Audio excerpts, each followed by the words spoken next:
revealed. Hey everybody, it's me, the Red Mage. Welcome to the weekly 10th point Canadian Highlander tournament. This is our fourth week of season 7. My name is the Red Mage. I'm here with you, joined by my amazing commentators, Gosmeat. Hello, I'm a Rakdos threat freak, escaped from a Saurus prison. and Loman or Blaman. Sorry, I think we decided that was. Hey, what's going on, folks? I'm glad to be here to see some powerful magic. I don't have a cool intro, but I mean, if you stick around, I'll probably say something stupid. And you can laugh at that. Don't we all? Yeah, but I try to make an art of it, you know. Don't we all? I want to be the Mozart of dumbassery. My I'll kid asked take me what I it wanted to to- be when I grew up, and I told him a cloud. You know, and they were like, "What a great answer." How And she asked me so Sirius or Nimbus, and beautiful. I was just confused. I didn't know what the hell she was talking about. I thought she was talking about Sirius Radio. Hey. All right. So, some magic. Let's freaking Yes, do it, man. we have 10 players here today. It's a little bit below what we usually do, but it's still a beefy tournament. It's more than we're used to from, like, you know, back in the days when we struggled to run. So I'm super excited to get this show going. Just a couple reminders in the beginning. First, you want to sign up for this event maybe next week, maybe in the upcoming season, maybe when you want. Exclamation point Discord will get you to the Discord. That is where we run everything from. The Discord is kind of our hub for a number of Canadian Highlander, but for our whole Canadian Highlander community. And it serves as a base for these events, among other things. You can join the event. That's gonna tell you what the fuck is a Loman Elemental. That's gonna get you information and announcements on when the next tournaments are going to show up, are gonna happen, and then if you need the help with getting started with the deck, with the format, you want information on how to get started on a deck and sort of thing. There's all sort of resources and people that can help you there. Outside of that, the other thing that I wanted to mention is that, well, I mean, we are brought to you every week by, among other things, your kind support.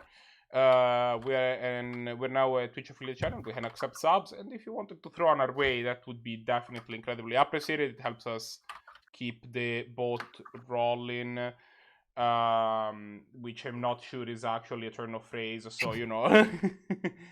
It helped us keep things going, though. Doing things. Hey, you're stealing my bit, Red Mage. You're stealing my bit, homie. Like offering prizes at the end of the season, and doing other things which are in the works. I know that they have said, yeah, we have all these other projects, and it's like then they never happen, but they're in the works. Outside of that, as I said, we have 10 players today. I see somebody has posted our website in chat, which I definitely do appreciate. It's also a place that you can find all of the information necessary. I will have the next tournament sign-up page up in only a little bit. I don't have it yet, but I'm working on it. And outside of that, yeah, let's get this party started. I'm gonna do pairings. And let the two of you talk for a little bit. Yeah, I'm like looking at some of the I don't know if anyone else appreciates like random old cards. Like some of them come up just because of like, I guess you'd say pop culture or just like, you know, social references. Like Morrow, for instance, like is in the chat right now, which I mean obviously comes up. So yeah, Mark Rosewater. But like I always look at this card, and I'm always bewildered by like this concept of a couple green cards that have this. There's like Multani's, I think it's Multani. I forget the moniker after it, like the title after it, the principle it has. Sorcerer, I believe. It might be, yeah. So, you know, like this whole family of cards have always confused me. Like, why would I pay 4 mana in a deck that like wants to be putting cards on the board to like get to 4 mana and 5 mana and 6 mana to have it be equal to the number of cards in my hand, which are likely going to be very small. Yeah, especially in a green deck. Like we have seen, I think last time we saw that was like Yeah. Return was not Return to Innistrad. That's not what it's called. Shadows of Innistrad. I guess Where what you we could saw do a, is werewolf maybe you for could do that like in an Grixis. Allosaurus Rider combo, where like you get like a massive Allosaurus Rider, you like convert it into a massive creature, or like a World Spine Worm or something. I don't know how you do it. Like, Look, here's the game plan. and then you Momentous Fall it or something. You cast one of them with it on the stack. Mm-hmm. You flash out Upheaval, bounce everything, and then you Fair cast enough. something to give it haste. Yeah, you could do Easy. that, or Momentous Fall, or something. Yeah, there's got to be a way to do something with it. You know, I always look at cards like that. Like it's like the card Arborea, which is a really weird old card. It's very powerful, but like it was impossible to use back in the day. And like I still like have this thing where I want to do something with it, but it's so bad. Like, it's so dumb. I'm gonna interrupt you real quick. What do we want to watch? Pairings are up. Whatever you got, just pull up. But I mean, you know, we've kind of got a standard fare of like folks who played before in the event. Yeah, So there's not much really talking on the decks. I don't think. I mean, we'll probably be on like Einstein will probably be on something different. But AFK and Simple Man perhaps might be. Let's do it. Yeah, sure. That's some Sounds of the people great. we have featured as well. A bit on the newer side of the Yeah. the Spectrum. regulars. I heard Symbolman's on Arborea combo. They're only playing Flash Threats and Arborea. Classic. It's a hard combo, hard lock. You know? Can't beat that kind of power. One day I'll break it. Everyone will have to just find the ultimate stack and don't just ever have fun again. The ultimate stacks deck. Ultimate and stacks in the same sentence. Involving Canadian Highlander. No man will become a tyrant. Look, I have a lot of fun building stacks decks in Canadian Highlander, but they're not good. No, they're take so bad. To get going. Take forever to get going, and they just have a lot of irrelevant cards in them that are like singularly really great in very specific situations and like horrific. Cards. Stacks cards are great usually. Stacks decks are usually quite bad. Yeah. We'll figure it out one day. You know, you're kind of going like all in on happen, like trying to make opponent not do something, and they're just doing something in the meantime. Well, yeah, it's just one of those style of decks that like draws the wrong half all the time, right? You're like, oh, I drew all my spear effects and I got turn 1 Jackal Pupped, and like now their next 5 Jackal Pups are going to cost 3 mana, but they can pay 3 mana, you know, and I'm dead. Yeah. Or I drew my Ensnaring Bridge against Mono Blue. I'm like, oh, great, you know, still dead. Yeah, like that's why we see Death and Taxes be such a successful deck. It still stacks, it still taxes, still makes your opponent. But attacks really go like, oh my god, my abilities don't work anymore, or my creature with haste enters the battlefield tapped. Yeah. Dang it. Generally, it's Haven Mind Sensor. It's just like, yep. It's really Haven Mind Sensor. Yep, I'm playing a completely reasonable and fair deck, and I just got Stone Rained, and I'm going to get attacked. Speaking of Death and Taxes, but that's a great fella apparition coming down there from yeah, Nacho. it is. This is haha aggro go burr. No, is that like I think that's an old message that has not been updated. Okay, yeah, I was like, is that because I actually don't have reference no the Money Machine? I have no clue what. I mean, it was TheAFKNacho is on actually.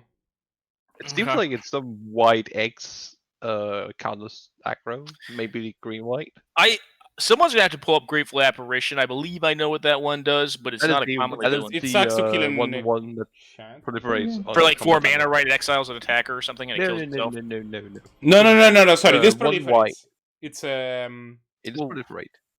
It's a Thrumming Bird. It's Wolf Spark proliferate. Okay. It's a 2 mana Thrumming Bird. Okay. Yes, Thrumming Bird. Exactly. Thrumming Bird is also a 2 mana Thrumming Bird, but yes. Hang on. Okay. Thrumming Bird is Thrumming Bird. You heard it here I'm wondering what the heck they're up to then. Yeah, we're seeing Simple Man on Bant Blink again. Yeah, perfectly reasonable deck. Likely still got the same win con we saw last week, Time Walk Loops. The Time Walk Loops, yeah, and they got the Eldamri's Call, so they can at a minimum set up the... we don't see the other player's hand, but they can at a minimum get that card right now. Yeah, what we did see, though, was that TheAFKNacho didn't land drop and didn't cast anything. I think what I would tend to want to do here is just Eldamri's Call, EOT, for Recruiter. Yeah, try to set up greater. Yeah, I just think you can flex from that, you know, and you got the Eerie Interlude. Eerie Interlude. Like, you still have the flexibility of getting Spellseeker if that's what you want to be doing. I guess you could just get Brahguy and try to draw him out, but I You don't could know. also get Brahguy, yeah, absolutely. Mm.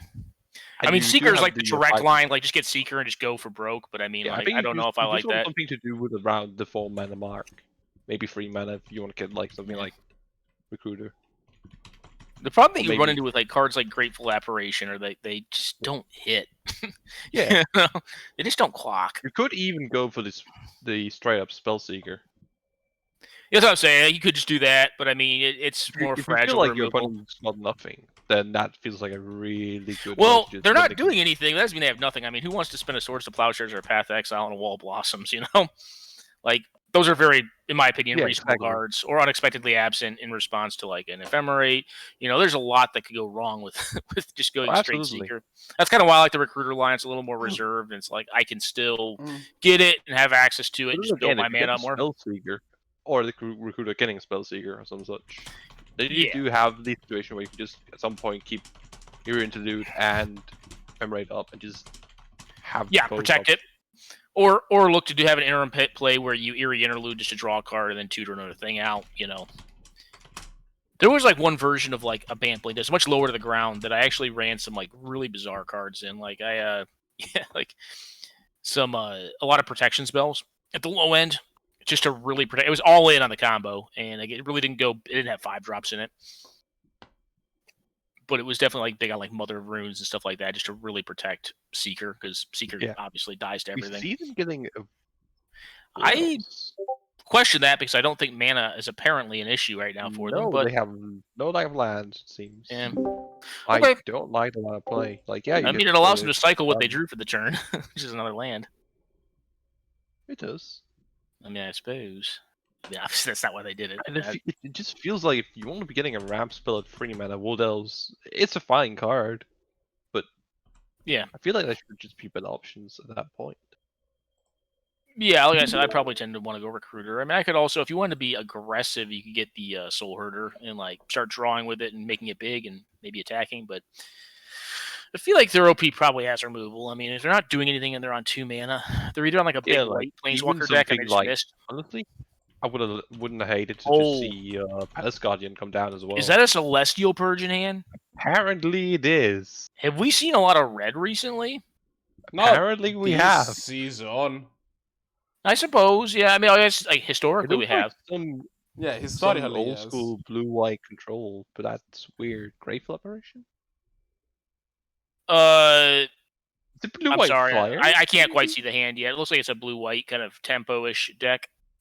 Magus of the Moat, blue-white mid-range. Like Magus of the Moat's weird too. This deck looks interesting. It's, you know what? Like, hey, here's the thing with this format, right? Like, I don't know specifically what AFK's got going on, but it looks like a very original concept and something that they probably put together. Absolutely. And I applaud them for it because, I mean, that's what the format, in my opinion, the biggest pull of the format's building.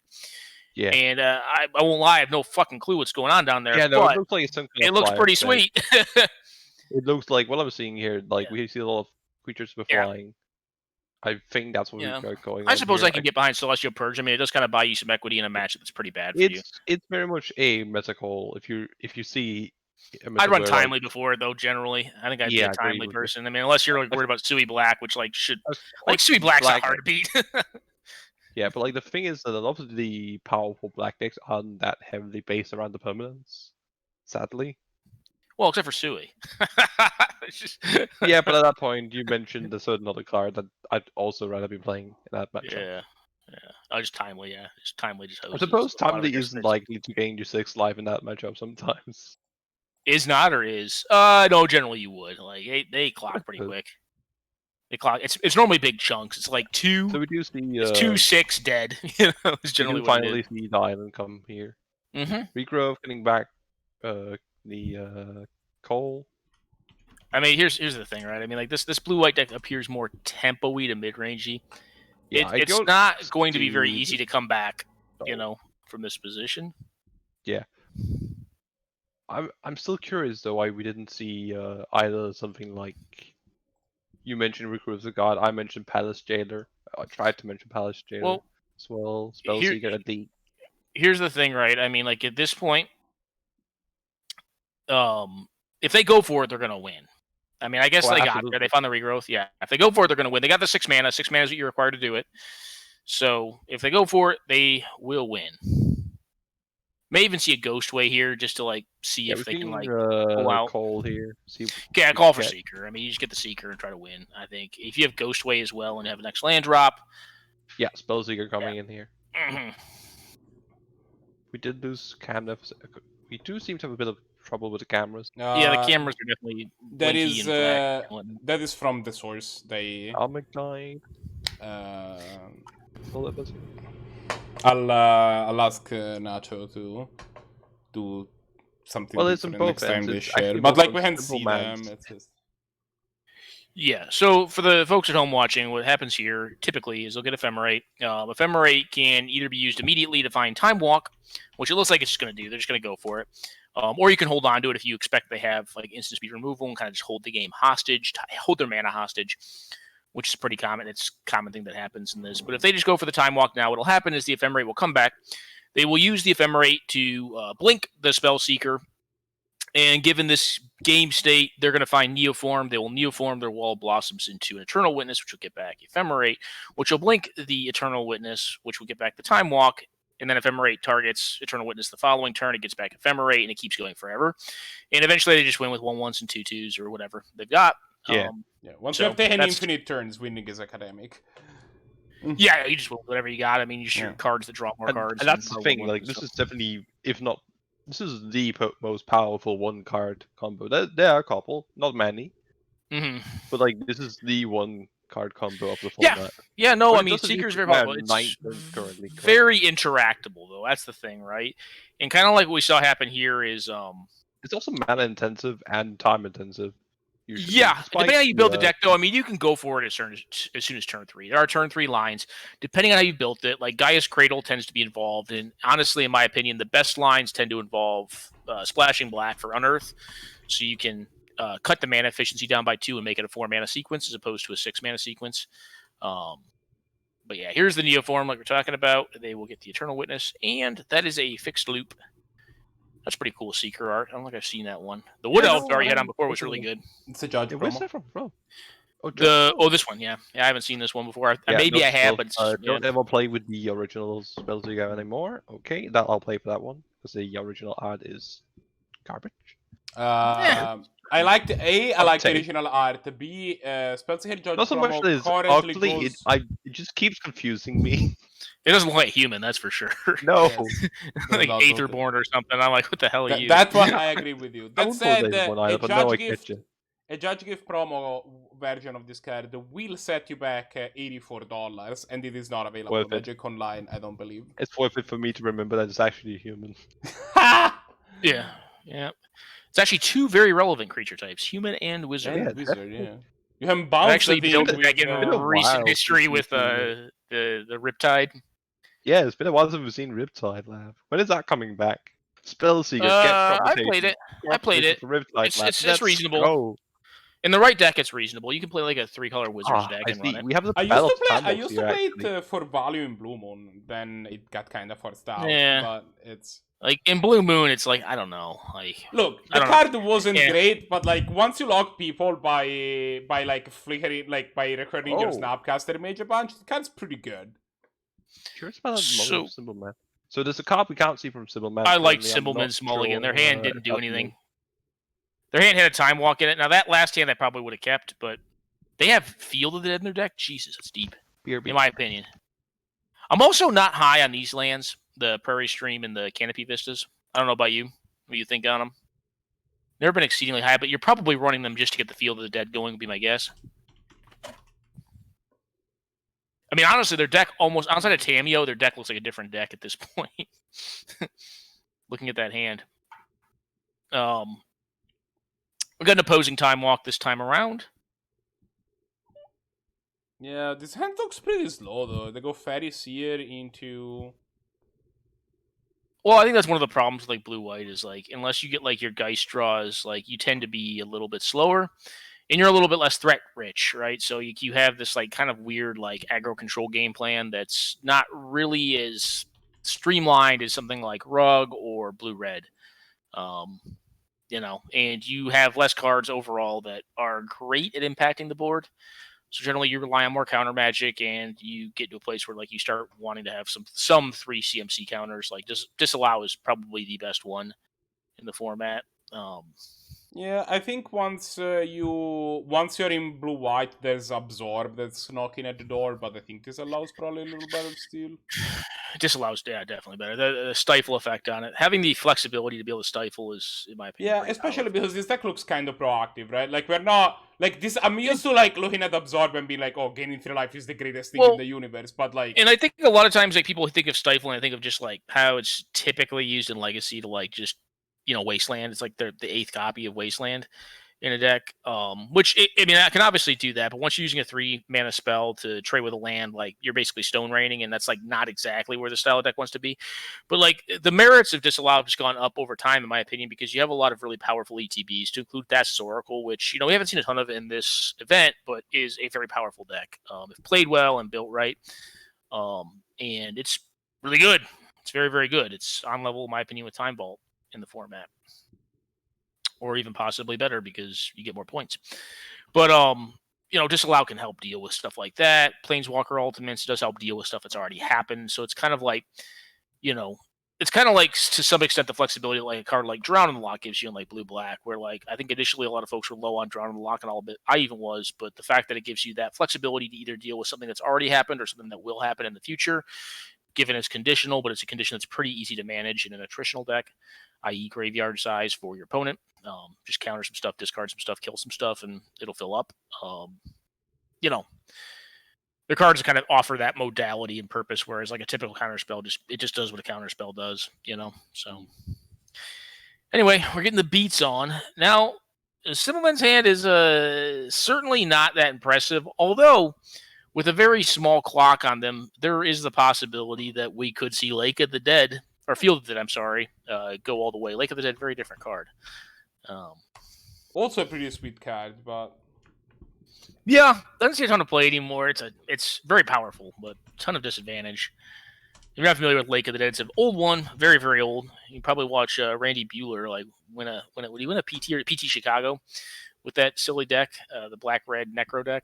But anyway, Lake of the Dead, you play it, sacrifice a swamp. You can sacrifice another swamp and add 4 black mana. It's pretty powerful. Also a lot of cards. My guess is here, if I'm on Simpleman's side, I'm looking just to jam the Kitchen Finks. Don't think there's any reason to get a Mana Dork out. And if you were going to use the Shaman, you definitely wouldn't have attacked with it, so... Now, I wonder if they're like playing like Thrun in this list. That'd be an interesting include. So I think I would have taken a slightly different tact here. Like, in hopes that I drew a land here, which they did, I think I would have disallowed that card and then looked to play the 1/1 flyer out, the enchantment creature, the legendary creature that turns into a legendary enchantment. Just to see if I could 2-spell. And if you couldn't, you still kind of reserve the ability to time walk. But at the minimum here, that one? Well, now I would have time walked, probably just given I didn't play it that way. Probably time walk just to get the Planeswalker down. But I guess you could wait on that and see if you can get the Walker down, and then. I mean, either way you look at it, AFKNacho is in a great spot, and I just noticed their name, like they're AFKNacho. It's great. It's definitely creative. Yeah, it's a good name. I will say that if there's someone who really cannot count out of this, it's someone who's playing a Spellseeker deck with a Fallen Shaman in play. Yeah, the issue is the mana and the protection, and the basically the way they were able to win the first game is that like they had the tempo, right? I mean, they could just sit on their board and just like eventually win with it. They don't have that opportunity now, so it's going to have to either make them develop that opportunity through many draw steps, or just YOLO it. Which, I mean, nothing you can do, I'm curious, with what we've seen from Nacho's deck, do you think Erario? No, I don't think it's a great card. No, it feels like it's too difficult to flip, right? Yeah, from what we've seen. I haven't played this card in a long time. And the last time I think I played it was actually in Commander. And it can be very powerful, but like you really need to have high card velocity to really make it work. Like I think if you were to really want to play it, I think blue-red would probably be the best place because you have a very large density of cheap spells. That said, it's not a good threat in and of itself. It doesn't clock that hard. And the flip side's pretty avoidable. Like, even if you're on like something like Storm, you just cast out your Faithless Looting, get it countered, and then just go off. You know, Or in control decks, you cast a cantrip and you do the relevant thing on the turn. Do whatever, important thing you got to do. Like, it's definitely not. And also, can you imagine you do all the work, you cast your 4 spells, and then your opponent's like, "Oh, I have a shock. It's fine." So you know what's even worse? You know what's even worse? Rob Decay. I don't know if I know that card. Rob the Gate. Abrupt Decay. Oh, Abrupt Decay. Yeah. I mean, there's a lot of things. I mean, like, Abrupt Decay kills any 2-drop or any 3-drop for that matter. But Arayo just doesn't. How do I put it? Like, the flippability is not bad. It's not great really either, but it's not bad. The unflippability is kind of useless. That's kind of the issue you run into with it. It's like one of those cards that, like, you really need to measure, is the upside worth the downside to this card? In my opinion, probably not. And I don't even think the upside's like that personally great. Now, you're mentioning control. I actually think against control, Arayo is actually not bad. Like, that's probably where she's at her best. Or like mid-range decks where you can actually eat real cards with it. But like against like combo or like aggro, they're just going to cast some card they don't give a shit about out and then just run you over with their other 3 cards, you know? Yeah, I think you want to be on a deck that's just really low curve, like factual flying men. Like, I don't even think you want to play Arayo and flying men, because flying men really, like, you want your power to be equal to the mana cost, if at all possible, or greater, if at all possible. So I wouldn't really consider this deck a flying men deck. I'd consider this more of just a blue-white flyers list. No, I agree with the deck, but I think that's has a better shell. That's what I was thinking. Maybe. I just think as a 1/1 for 2, it's too little. Like, I don't even like Cerulean Drake in that deck, and some people swear by it, but I'm like, hey, look, if you're playing Flying Men, you know what you signed up for. Like, you're on the fucking bus to fucking go to Pound Town for red deck wins. Like, you just lose that matchup. And don't expect to win it. That card's not going to fix it for you. Like, you'll just die. Quite easily conclude that this is likely a budget deck, considering most non-budgeting decks won't probably play. I don't know how much Sarah costs. But there's a Bant Panorama, which was played earlier, which kind of hints. Just because I say a deck is budget doesn't mean it can't have expensive cards. Yeah, fair enough. If you already happen to own that one fetch, like for example, I play a budget deck that also has like fetches. Yeah, that's still a budget deck. A budget deck isn't just defined by the most expensive card. That's pretty rough beat. Right. I'm sorry. Yeah, this is a rough beat. The deputy on the Planeswalker, that's rough because it definitely mucks your time walk setup. Well, we could see things change here pretty quick. It's quite rare that I ever want to go just slam her and +1 her. Like, I almost always want to get that token. Oh, yeah, I've never not made an angel yet. Yeah. Like, even in that situation, I felt like, you've got to get that angel. The only scenario where I have a Planeswalker that has the ability to -, to make a 4/4 flyer and I don't, it's because it's Muyan Ling and I need to plus her first. But outside of that, scenario, I love Muyan Ling. Just make an idiot. Like, I really like that one. Muyan Ling is it's definitely one of my favorite Planeswalkers. Muyan Ling, it's a well-made Planeswalker. Yeah, I love that. Like, it's powerful, but it doesn't feel unbeatable. Yeah, no, it's certainly not unbeatable. It's a well-made card. She comes in, has an impact on the board that is significant, but it's pretty beatable. You make some idiots with it. But they're like, they're just birds. They can be killed. Her loyalty's also right-sized. Yeah. So you can't comes in at 2. Like Oko or whatever. You're like, nope. Great. I guess I'm dead. Yeah. So frankly, the only thing that's incredible about Oko is that the fact that he's got so much loyalty. Yeah. Well, I mean, all of his abilities are pretty reasonable as well, but I mean, like, the loyalty is so absurd. You're just like, well, I can attack this with 2 creatures and still not burn it out, or whatever. It's like, it's kind of nuts. Generally, you can, but like, it's kind of nuts how.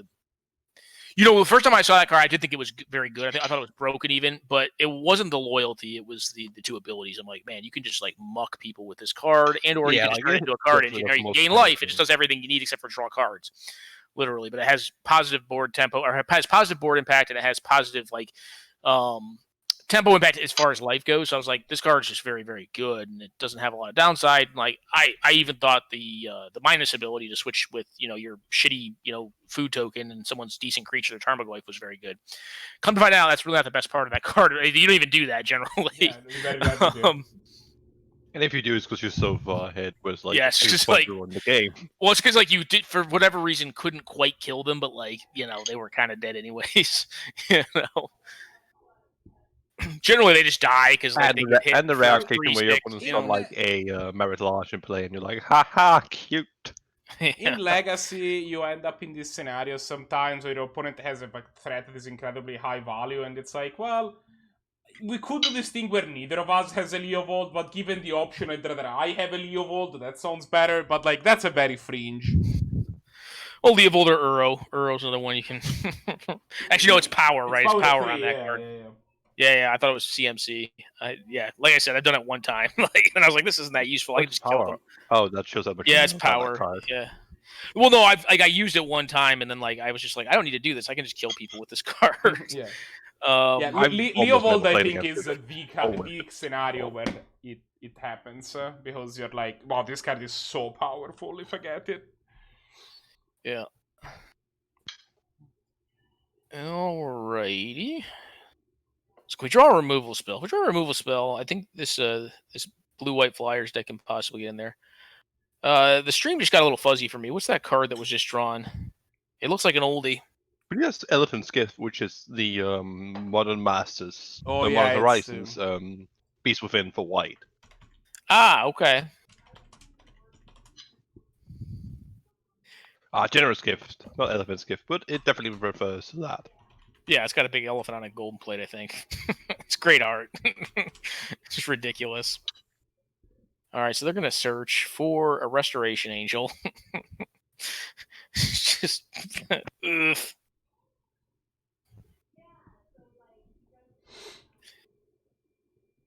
Yeah, I think we're definitely going to see a pretty stark difference in card quality, probably make a pretty significant difference in this game. Yeah. Because I think, typically speaking, based on Symbolman's opener, like I would feel, if I had full knowledge of what their opener was, I would feel generally in a very good spot on a blue X kind of like mid-range tempo list. I'm thinking here, it's an argument just getting the Spellseeker here, actually. Yeah, I guess you're just dead, so actually, never mind. I suppose you could. I think it's you also just a good blocker. Do that as a problem. Would they? That's it's 8 damage. Yeah, you have no blockers. Yeah, you would actually be literally dead. Yeah. Otherwise, the Spellseeker just get the win would have seemed rather tempting. Now, it just so happens that this Time Walk exists. Yeah, however, the unfortunate thing is, I mean, like, I guess you go for... I mean, what we could do here is cast the Time Walk, attack with 3 of them, not including Terramander, get in 2 damage down to 6, buff Terramander on the following turn, force Chumps, put them down to 4. Yeah, we have exactly enough mana for the Jump Mander. Yeah. So you could effectively have him at 4 at the end of that sequence. I honestly think it's probably worth being without patient. the Angel. I think it's worth being patient here on it and waiting. Personally, but we'll see. See what they end up going for here. I mean, obviously, at any point in time they draw a creature, they could just win. All right, so they go ahead and pack it in. At any point in time, the Symbolman draws a creature, they'll just win because they have 7 mana, which allows them on their turn. I just don't feel like you have a reason to concede there. But... Yeah, no, you definitely don't have to. Lost the game. No, they definitely not. But I mean, I think any creature draw probably put them out of it at that point. So, do we have any more games going on, Red Mage? I am checking. Alrighty. I'm gonna go ahead and refresh the screen. Get some low quality. No, that's just my face. No. I'm used to that. Believe you me. I mean, hell, bud, I gotta look in the mirror too. I think that all of the matches are actually still going, as far as I can tell. Well, that was pretty quick. That was pretty quick, so that makes sense. Alrighty. What do you want to watch? Pull one up. Pull one up. It doesn't matter to Okay. me. I'm good with anything. Let's pull Well, if one we don't, up. if all the matches are done. Oh, you said none of them are done. None of them. I are done. misunderstood. All right, cool. I'm thinking. Let's see here. We haven't had Einstein on for a while. I think might have been correct. No, well, Yeah, they could be on a variety of things too. Yeah, absolutely. I put Mudraman and Brahms on. You were too slow. Absolutely. I was also thinking about that match as well. Yeah.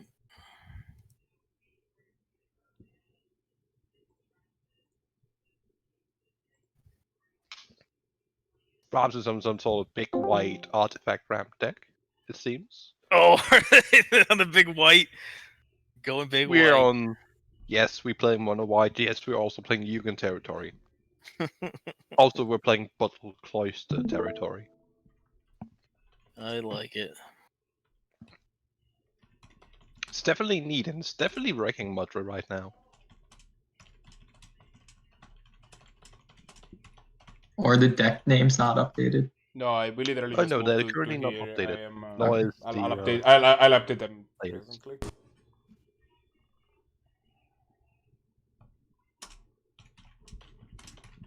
Yeah, so it seems like we have Mudra on some sort of Grixis mid-range. Only really notable card. Oh, Dreadbore. Gonna take Captain Yugen for now. We do have a Cling to Dust of note in the Create of Mudraman. That's definitely a powerful card engine. That really just can, especially in a top deck war, just really get you out of nowhere. But Bottle Cloister, Portal, Top. Those are pretty big deals, all of them. That's gonna help Brahms just continually just dominate. I'm not sure what that Artless card is. I think Fought something. Ooh, we do see a Armageddon. That's definitely gonna demand a counterspell, if anything. Sorry, guys, jumped away for a second. I was actually talking to someone about mana balancing a deck. It's a big thing to get into. Yeah, it's actually a really big thing that I don't think a lot of folks, if they tend to like play 3 or 4 colored decks, like it's very important to mana balance your builds. Or I wouldn't know. Yeah, you only plays the red cards. Never played a non-red card. Definitely having one with Time Wall multiple times. Yeah. I don't know if Cosmits is aware that there's non-red cards. I'm aware. Oh, I've been playing against people this whole time? I thought I've just been playing wall ball. I'm sorry. I actually love red deck wins. Imagine playing soccer, American football, or whatever you want to call it, or hockey, and then just realizing there are other sports. Yeah. What? How is this? They call this soccer, and they interact with each other. What? How is this? How is this? This isn't like Hearthstone. You can play more than one color. Nani? As much shit as I give the Magic mana system.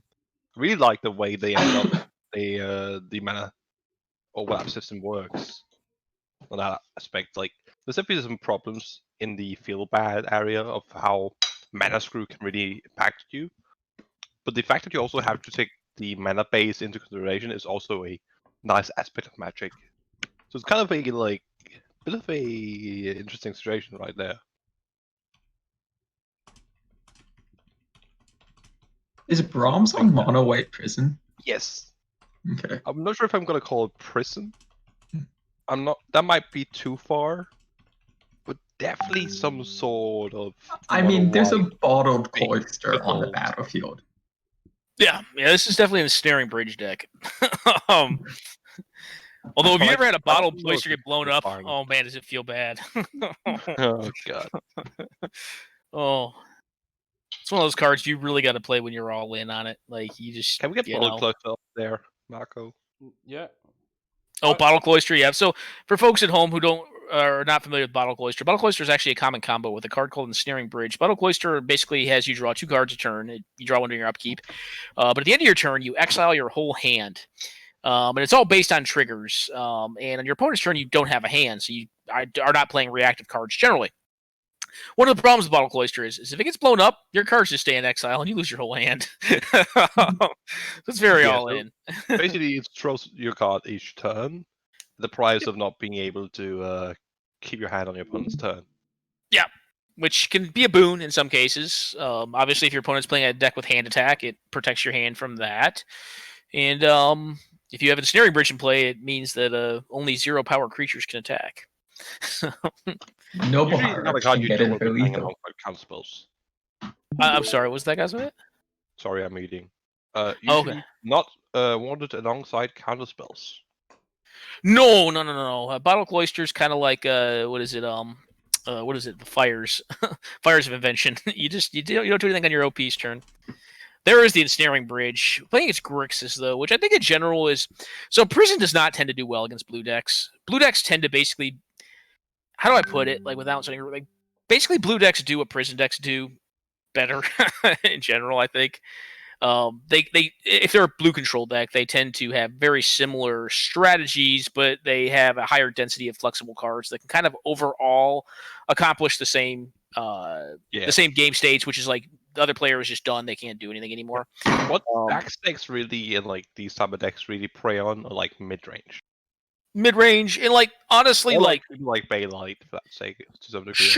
sure. Oh well, Bailite's got a lot of removal, but a lot of flexible removal that blows up for various permanents. I think even with these lists, I mean, if you have the right starts, like if there's like, for instance, like a Ensnaring Bridge with a Bottle Cloister and Witchbane Orb, like that. Given you have a Braids and probably Fiery Confluence in your deck, but I mean, in general, like it's gonna require some pretty specific draws. Like, you need a red deck to like beat it, but getting to that point, is what was that 12 mana worth of spells or something like that. So it can be challenging.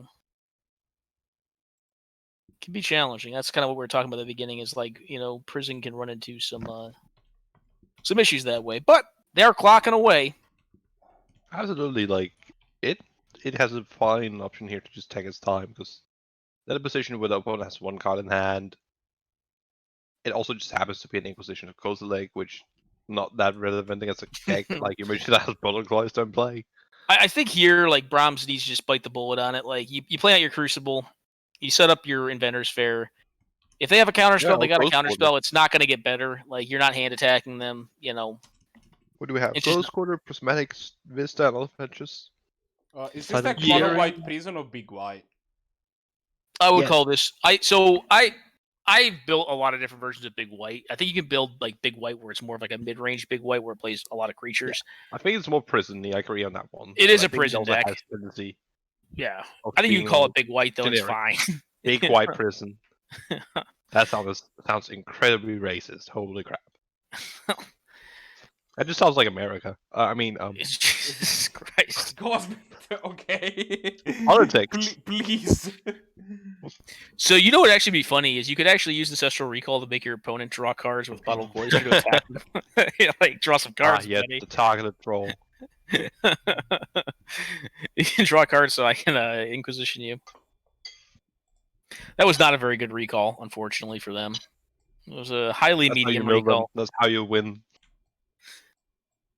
Yeah, I don't think you're going to win by milling them. Oh, that'd be hilarious.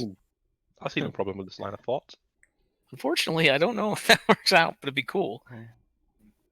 Did suck that they had to play they ended up playing their Mystic Sanctuary and only having 2 islands. Yeah. I think I probably would have held it, but I guess you're not hitting more islands. You have two non-islands in the hand, so rough spot for the Grixis deck at this point. I mean, but then again, like we were talking about, like one of the issues with these prison decks is they don't close quick, so like you got time. So maybe you get there, But I think the Grixis' deck best way to win is the clock at this point. Although the true, yeah, I noticed that we're very low. Well, you also have Fender's Fair, so I mean, like a win con's not far away. Even if you went and got Curse Scroll, I mean, like that'd probably be good enough, Well, with 4 minutes on the clock, maybe not quite, but. What's is the matchup score accurate? Is it one? Yes, it one is game one game in Brahms' favor. Yeah. Okay. Well, Ugin will definitely put a damper on things.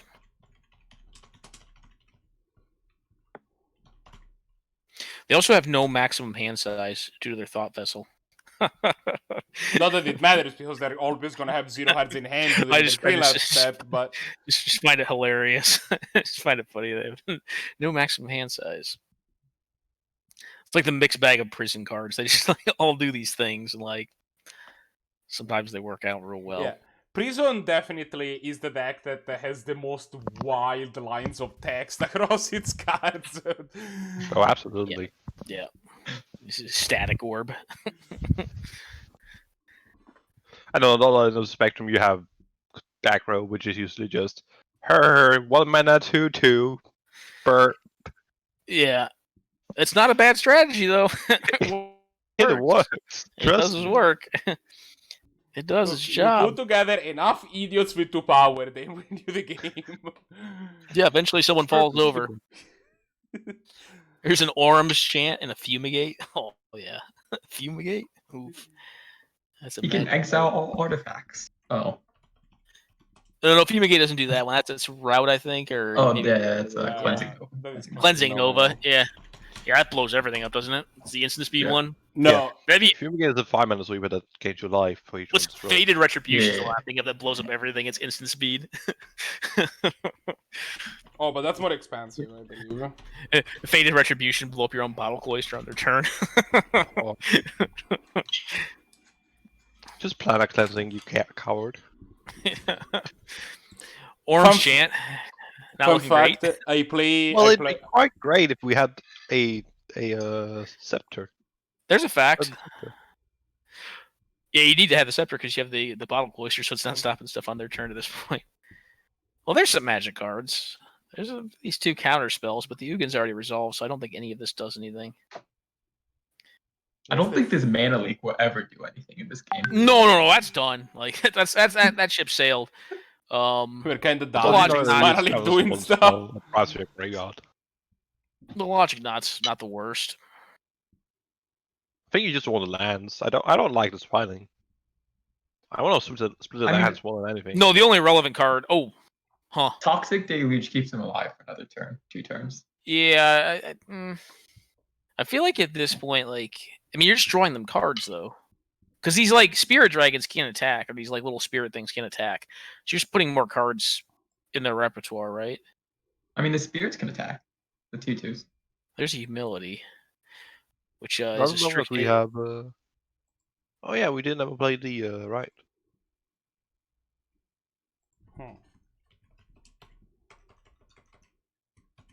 Again, Sorry, like, but what don't does have- Ugin's ultimate do? Does it blow up a permanent or exile a permanent? -3 to destroy a color permanent. Yeah, it doesn't Yeah, have so you to can't be- blow up. You can't blow up your. No. No, it your has own to be stuff a with it, color okay. permanent. Yeah. Yeah. Well, yeah. If it's colored, yeah, sure. Yeah. Because Yugen is a racist. Oh my goodness. For fuck's sake, Gospel! No, not here. Can It's just you magic. please?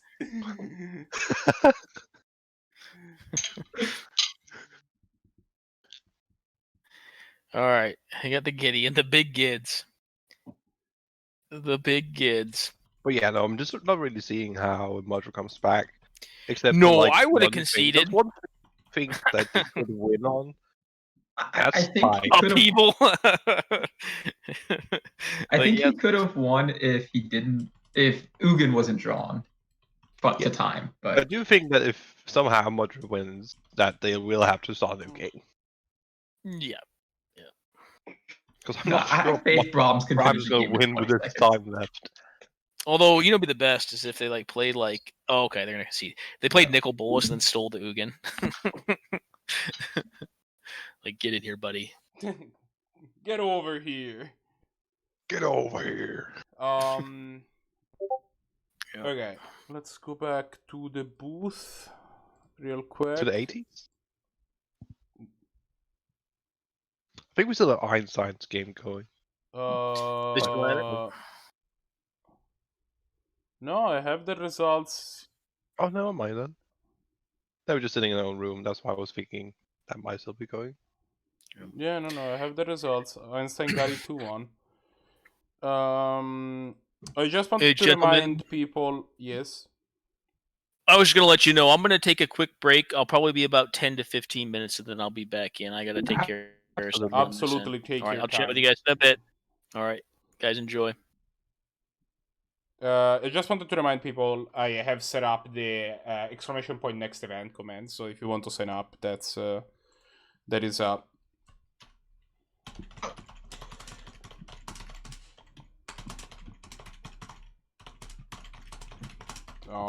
Gosmith, say things.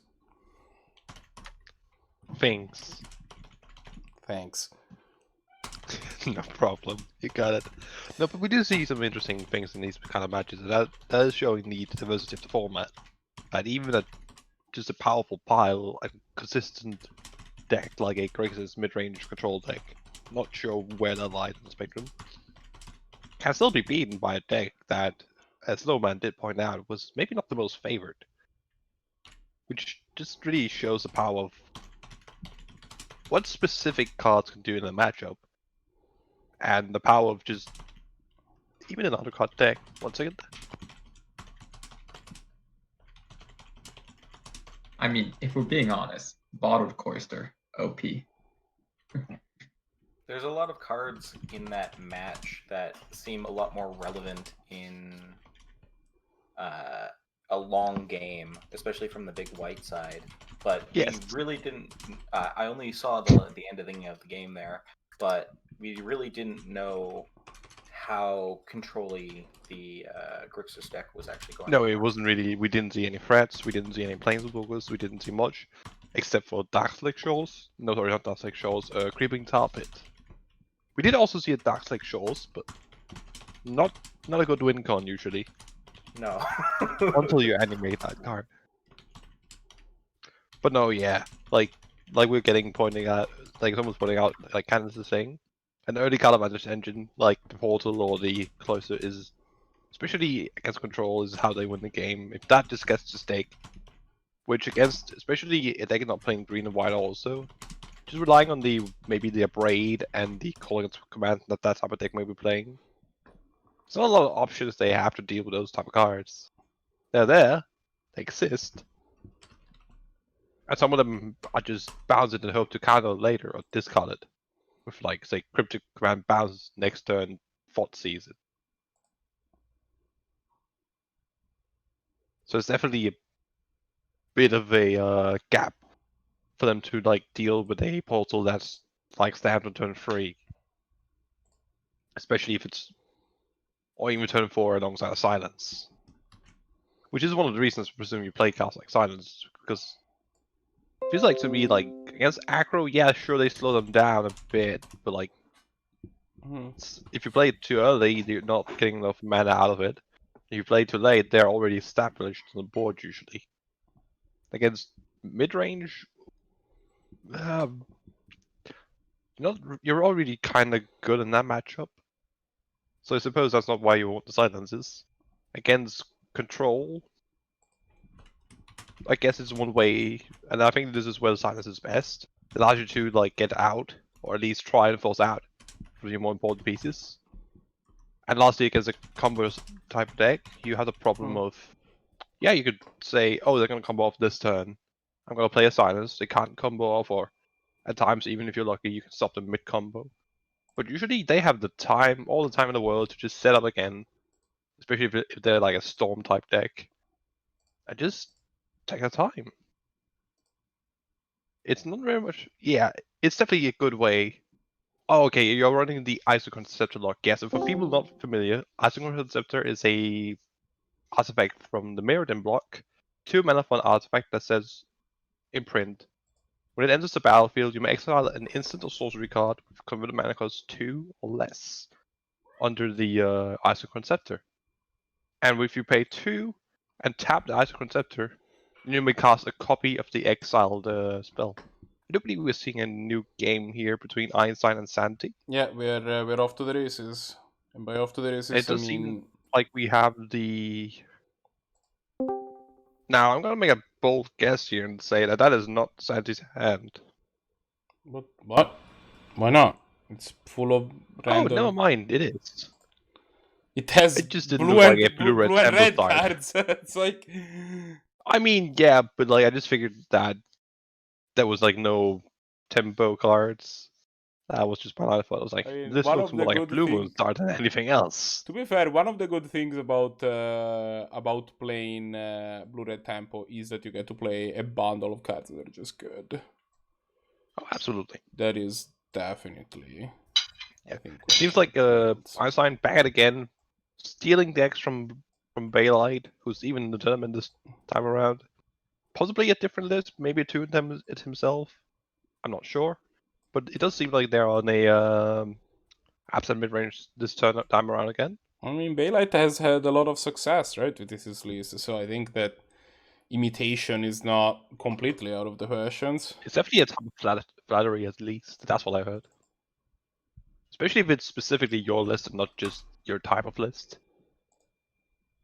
I mean, I'm pretty sure it's the list. We saw an Emrakul last time, so it's gotta be just Bailite's list, right?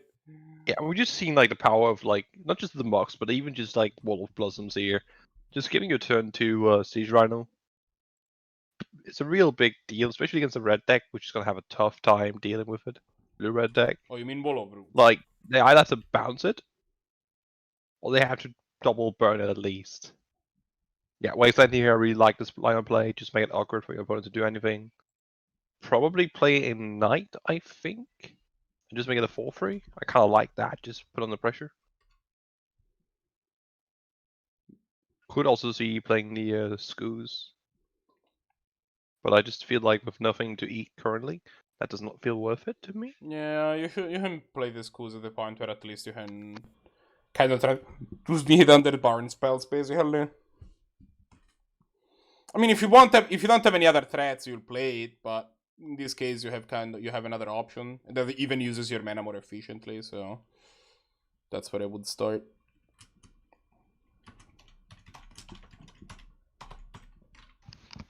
Not sure. I'm not big on the tapping the Siege Rhino when you really need to be setting up on the board.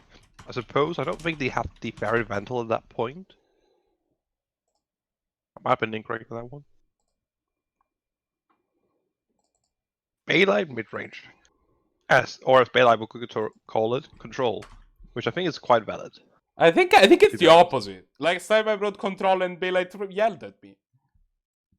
Oh. Curious. I still think it feels...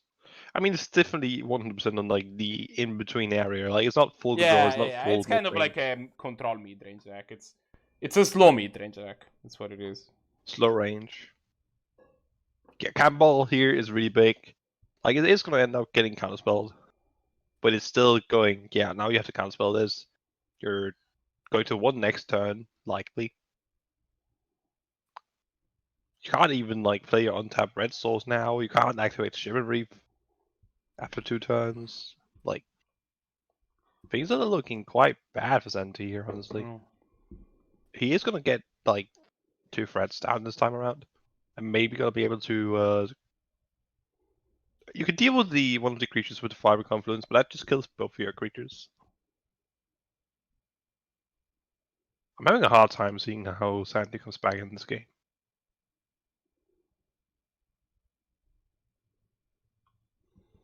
Yeah, we're gonna see a charm block here. That makes a lot of sense.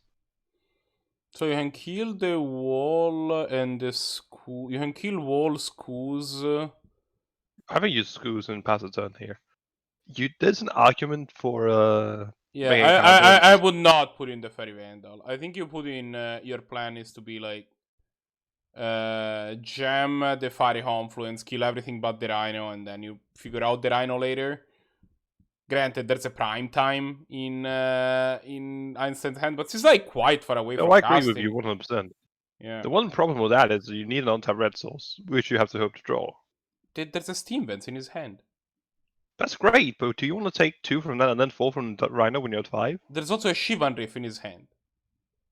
You still take 4 when you're at 5. That's still exactly legal, Marco. That's the problem. It's like, fine. I completely agree. Your life total's a resource. It's okay.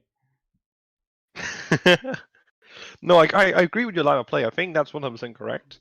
I think you have to keep the Vandal in hand and just hope you're drawing You'll on tap you'll top like a red mountain. souls. I think that's more likely than drawing, say, I don't know, Cryptic Command tapped on the board. I don't even know if Zannty is on Cryptic Command due to budget concerns.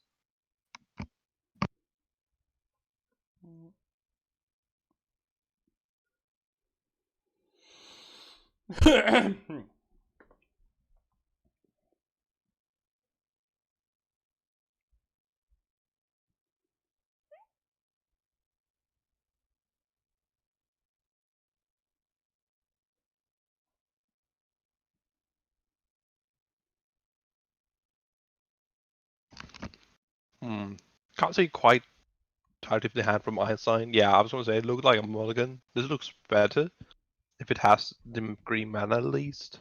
Why is this window so tiny? It seems like it didn't have. This seems like a great key at a 5 for Einstein.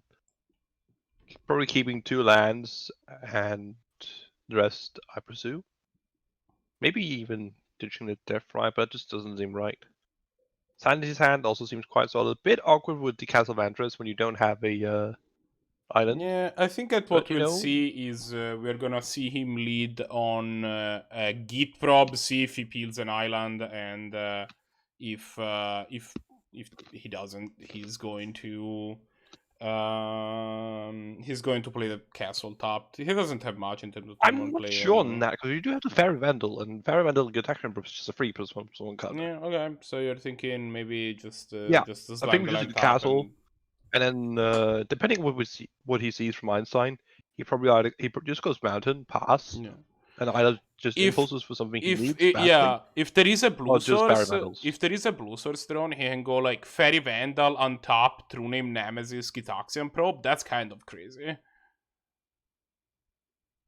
Absolutely. We see here a With Skull, yeah, that Miss just makes Skull. the land pass even better. Yeah, plus there is also a card that can grow the Fairy Vandal. Granted, granted, that's everything I got. No food for this Death Right, but this Prismatic Vista is going to fix that problem pronto. Yeah, getting the planes here. Curious if we see the voice. We're gonna see the Campbell here. I like that because that's just the kind of card that says "have it now or you get punished." We are gonna see it coming down here. I'm curious if we're gonna see a land from Zannty. I do think if we don't see a land next turn, I would prefer playing the Gitaxian Probe over. Well, there's a missing- Shivan Reef. We don't. This is interesting. We could play the Fairy Vandal and get the Git Probe out. I just think it's better to I'm get just the powerful slamming a busted True True Name. Name Nemesis out. Just slam a True Absolutely. Name here every time. It's so good at especially when the opponent's on a mulligan, that's just gonna stonewall them. This card is just too good at Not being to a True Name mention Nemesis. hidden for free. Yeah, and Iceland's just drawing creature after creature. This Wild Wood is gonna be You know what- relevant. you know Wild what, Wood and Death Ride, great ways to use in mana. You know what creatures don't do? They don't block True Name Nemesis. Most creatures don't. You're correct. I mean, I think it's I'm impossible. trying to think: is there creatures that could block True Name Nemesis? In a Commander Probably game, is. if you're not the player that you have control. Well, from yeah, True I Name suppose. Nemesis. I'm thinking in this format specifically. I don't If there's believe some so. random ass card somewhere. You would be able to, you would have to, This is curious. I actually think you impulse to here first, try and finding a land. you would have to, shuffle blockers after the fact in a way that doesn't target True Name Nemesis.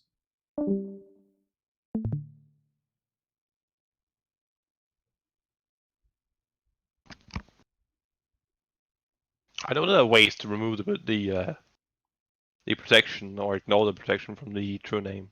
I suppose that's the closest you get.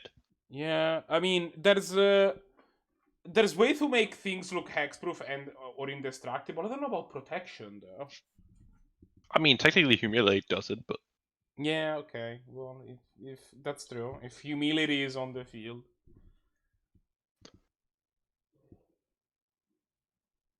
Humility. The bane of new judges, I presume. There's worse cards. I mean, layers is layers, not just the bane of judges. Yes and general. no. Like layers, the way that layers are very mechanical. It's kind of a yes or no thing. You don't understand layer until at a certain point you understand layers, and then you understand layers. That has been my experience. It's like layers questions at this point do not scare me. It can be hard to figure out exactly how they work. Hey, Hello, Loman here. Loman. I'm assuming we had a humility cast or something like that. No, we're just talking about layers. Oh, that's why. just So I assume we had a wait. humility cast or a blood We moon were cast or discussing back to how basics. you could ever plug a true name nemesis, and the only thing I could think of in this format was like humility, off the top of my head. Yeah, there's probably some cards that remove protection as well, or you could sudden spoiling to turn into a 0/2 and lose all abilities. Yeah, like if there's you make there's it a lot lose of all random abilities. ways. If you make it Yeah, lose all sudden abilities, spoiling that's fixes how a you lot. do it. Yeah. Yes. There's a couple other ways to make cards lose all abilities, like overwhelming splendor, right? That sort of thing. Because Isn't there like polymorphous jest as well, which turns them all into frogs? I believe so, yes. That's a weird card. It's a random one. It's like the one that they there was like turn into frog, and like 2 core sets later they had like I think it was polymorphous jest that turned all creatures into like 0/2 or 0/1 frog. Yeah, polymorph yes sounds about right. Yeah, something like that. Also, We're gonna look that one up. incredible picture. And each creature target their... Ribbit. Oh my goodness. This is truly a riveting card. This card could really ranch someone, though, if you think about it. And it's got great art. Look at those stupid blue frogs. Now, there's a couple effects. I think there's like even... Wasn't there a mage that did this, too? I don't know if she did it to everything. She may have only done it to target thing, which wouldn't work. Anyway, this game... So Einstein's on really like Abzan mid. Banting's position here. Just kill the Campbell here. Kill the something.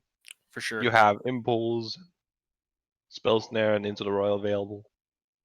Yeah. If you draw a land next turn, you can play back to basics. It's gonna cost. Actually, no, that's gonna cost you your blue sources. You're probably not gonna be wanting to do that unless you find an island too. I actually kind of like the aggressive attack here. I want to try to get them to attack with their Stirring Wildwood to race me, and then just ranch them with that back to basics. And they're probably going to do it because they don't have anything else going on. And it's a lot of damage. I mean, it looks like you could win the race. I try to lead them into it, and it looks like they did. Yeah, no, it wasn't Oviamancer. There's like some named mage that was in the same set as Polymorphous Jest. Oh, Jalira. Yeah. Yeah, something like that. It looks like Jaya Ballard, but it's like something else. Yeah, the Polymorph Mage. I wouldn't mind actually bouncing the DRS, forcing them to use it now and then recast, and then just tap on all their lands. I guess they want to spare the damage. Seems reasonable. I think Zannty's in a pretty good spot here, though.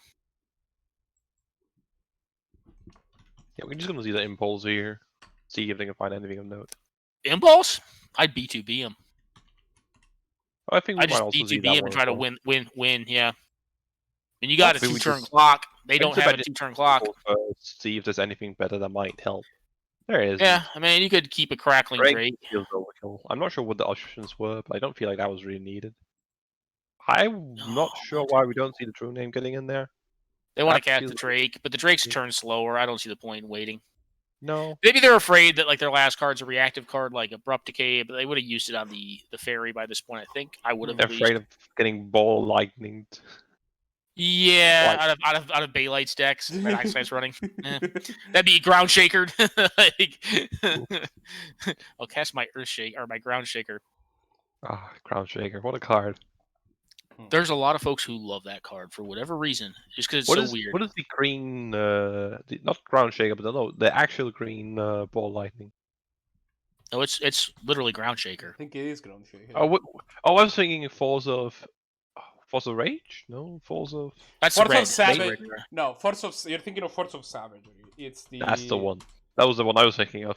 It's but Well, no, that's I'm the, pretty sure isn't Ground that Shaker is the- literally a 6/1. Yeah, no. Yes, I Force was- of Savagery is the 8/0 with trample. That was the one I was thinking you meant. Yeah, no. Hmm. There is an actual That just was green ball light. the 8-0. I really don't understand this line of play out of Zannty. I'm trying to piece it together, but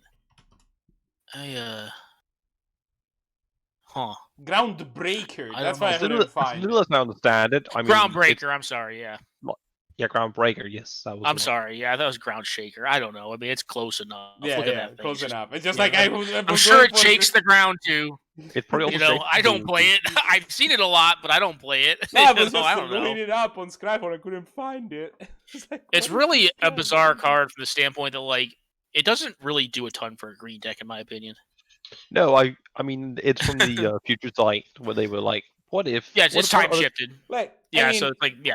these days for green, like if you set Shredder for green, you just get a 4/5. Like it's like that is not that much less power than a 6/1, and you just get to keep it. Yeah, you can get Steel, what is it, Steel Leaf Champion or whatever. Steel Champion was printed. It was printed more recently. Like that is Sure. less. But like Leatherback Well, Baloth is a card that the- existed like Yeah. not that. That was far even after. later, I think. Still, Yeah. Leatherback Baloth is a card that was in Wardwake or something. Like it's a card that's You know a card I really do want to play at some point? I want to build like Naya Aggro, and I want to play the Nikadal. The big one. The Woolly Thoctar. Woolly Thoctar, yeah, that thing.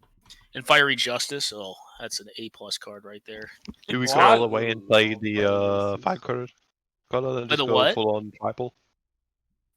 With a The main- beast. Technically, it's technically not knocked. I always played this in the same style of decks a long time ago with Nikadal, so I always Yeah. thought it was Nikadal, but it's not. It's just a big dumbass. That's That's just a big idiot. yeah. It's just a big old 5/4. I do feel like Zannty played wholly defensively there for no real good reason. Yeah. Otherwise, They play their deck a lot. They've done well with it. So defensive. I mean, like, they've obviously done well with their deck. So at a minimum, they either get really lucky or they know what they're doing better than other folks, or maybe we're screwed up. But I do think I would have played that more aggressively. Me personally. Hindsight mulling to 5 definitely helps. The fairness of it is like Bailite's build can just ranch tempo with one Absolutely. card. Like if that Palace Jailer resolves, you're in trouble. Maybe you can't. It's not you can't win it, but I mean it's trouble. This hand's awkward. Hindsight's hand's great though. Yeah, it's a very good hand. It's a little awkward on 3. You can't just go 4-drop on turn 2, but your third land there. But yeah, it's pretty You can good. still call her instead. Still gonna be a Courser on 2, which is not a bad. This handful of counter spells is gonna be like, why am I playing counter spells when this happens? It's kind of one of the things with the fast mana too. Is you get some of these games you're just like, ugh, you just invalidated my whole hand when you're playing blue. Well, the counterspell will be able to tag. One of the counterspell should be end up able to tag the. Let's see what they The draw. Palace Jailer unless they're an untapped land here. If they draw an untapped land, yeah, I mean it's the highest probability to draw on their deck is probably a land, which it was not. It was not what they hit, but it's a card. I think definitely I mean, jam this. the Courser's still a problem, but significantly less of one. Yeah, of course, it's pretty good. But like the Palace Jailer and the Gurks are the hand that you really do not want to hit the field, so you're pretty happy that you get to counter those. I think I would be enticed to actually just leave up Cord here, just to try to because their mana situation is obviously a lot more limited than your own is.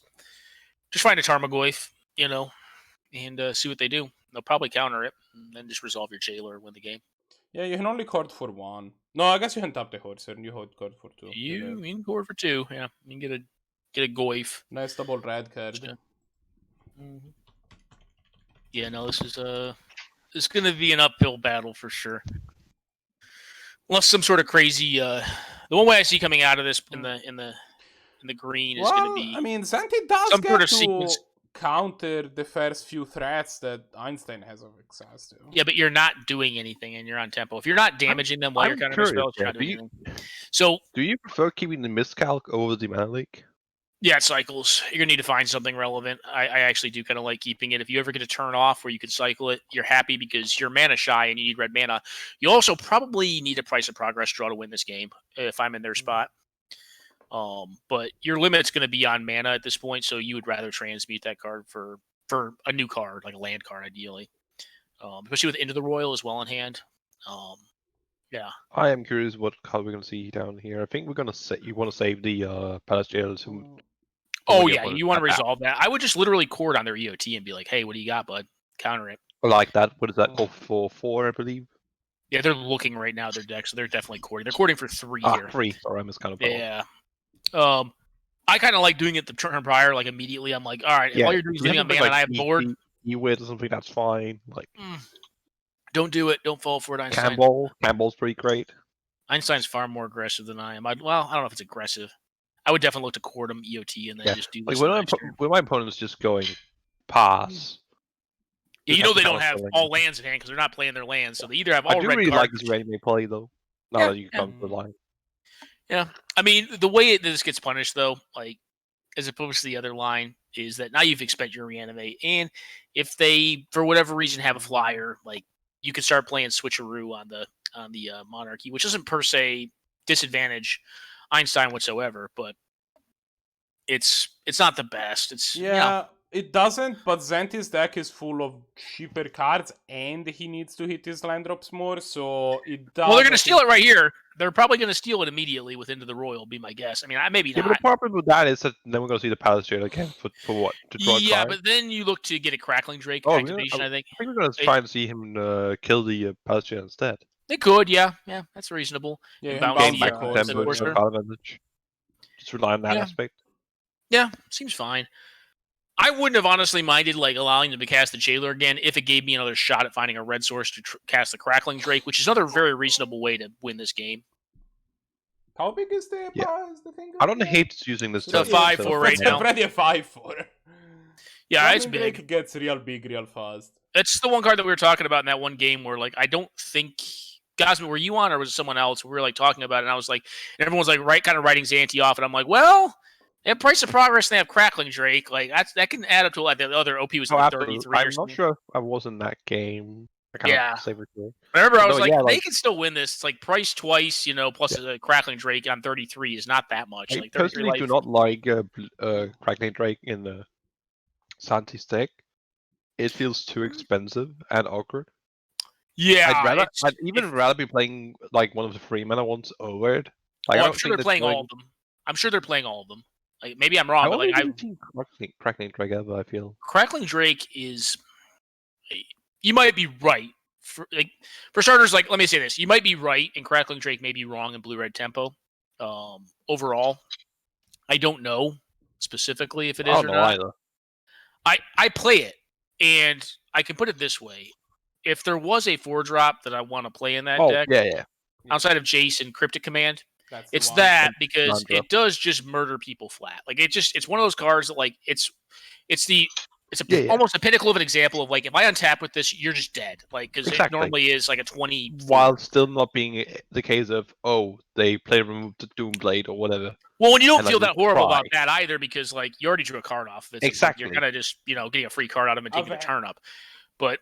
I've had standard games, and this isn't standard, so it's a different thing. But like, they don't even need to untap with it. I've had the Crackling Drake jump. What is it? The maximize velocity, slam you with some sort of berserker effect, and you're like, sure. What? No, it's a card that murders people fast. I mean, in constructed decks, I do not think it's even remotely close to the power level of Arclight Phoenix. Well, that's a card that like I've personally had a little bit of trouble trying to get to work in the blue-red decks in this format because you have too many counter spells. Arclight Phoenix is just enough. Yeah. Arclight Phoenix is just an archetype, right? Like the card requires you to build around it in order to support it, and it's just not. It doesn't justify doing so. Just one of those cards that's better once you get to 4 of. Yeah. Then it's worth playing around it. Like in Modern, you get to do some sort of thing. Instead, you got to do some sort of thing in Legacy. There is like Dark Ritual, Buried Alive combo type thing. You wanted to run it in this format, you could probably do it in Blue-Red Blitz, I think. I think Blue-Red Blitz could be a shell for it, especially if you're like using like cards like Faithless Looting and maybe whatnot. Even Rock Blitz. What's that?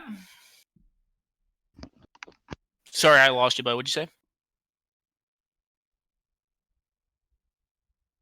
Red Mage, can you hear me? Yeah, I can hear you. I think. Okay, lost Gosmit. I think Gosmit might be dead.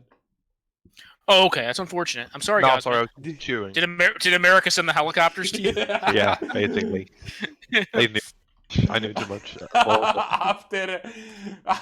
After the last couple jokes, they're like, no, Sounds done. about right. Nope. Oh no. He knows too much. Yeah, it's not looking very good. So what's the life total at? It's 19. Is there any way to price the progress this one out? So if you were to draw, currently priced does at hit 10. for 10, so well, so you're going to gain 4 off that, right? So that, you got to put him at 24. So we're looking at like a Snapcaster price draw. yeah. So put him at Yeah, 23. even that's not lethal now with the cannonball burst. Well, it's definitely not lethal with swords either. You just swords your own thing and go up on life. That as too. well. And you have Courser, so you're going up one more, 24. There's 20 damage on board if it's price. I don't know. This is looking pretty rough. I'm trying to construct a solution to this game, but I'm not seeing it. Let's see if the cards can present something more interesting. I suppose we could. Kitchen things come down, to be honest. Like, you have the mana. Like, yeah, you have to pay 1 life or something, but like, I think big they're deal. possibly at the point in the game where they're like, I can just do whatever I do and I'll probably win. I mean, that is correct, but That's probably true. Scavenging user. like, it doesn't really. I agree with you. Like, it doesn't really feel like there's anything. Yeah. Other than getting insanely lucky. That's sad. When a game gets to this point, I stop commentating on the actual play and actually stop really watching the gameplay because it's so snowballed at this point that what's more interesting to me is to like try to figure out how the person who's utterly getting ranched by the avalanche of advantage can get out of it, because it's frankly just more interesting. Like it's like, you know, talking about how dead someone is like, yeah, they're pretty dead. They'd be pretty dead. I mean, I guess you can pick off this cam ball here and possibly even like Confluence here doesn't. It does get rid of a lot of the things on the board, but like it doesn't So get rid of the Monarchy. It doesn't get rid of the Corsair. It doesn't get rid of the Chandra. So wait, so they're gonna Vendilion click here. It'll get Swords to Plowshares, which is miserable because that doesn't give you a flyer to steal the Monarchy. Luxo Smiter. This may be a different deck. Yeah, I think they might have changed it at least from Yeah, last time. it looks I like they think changed it's the not deck a players bit. list anymore. Yeah, this looks like it's. How am I gonna put this lightly? Like I was talking with Bailite the other day when we were doing the Penny Dreadful, the Penny Dreadful Lander event,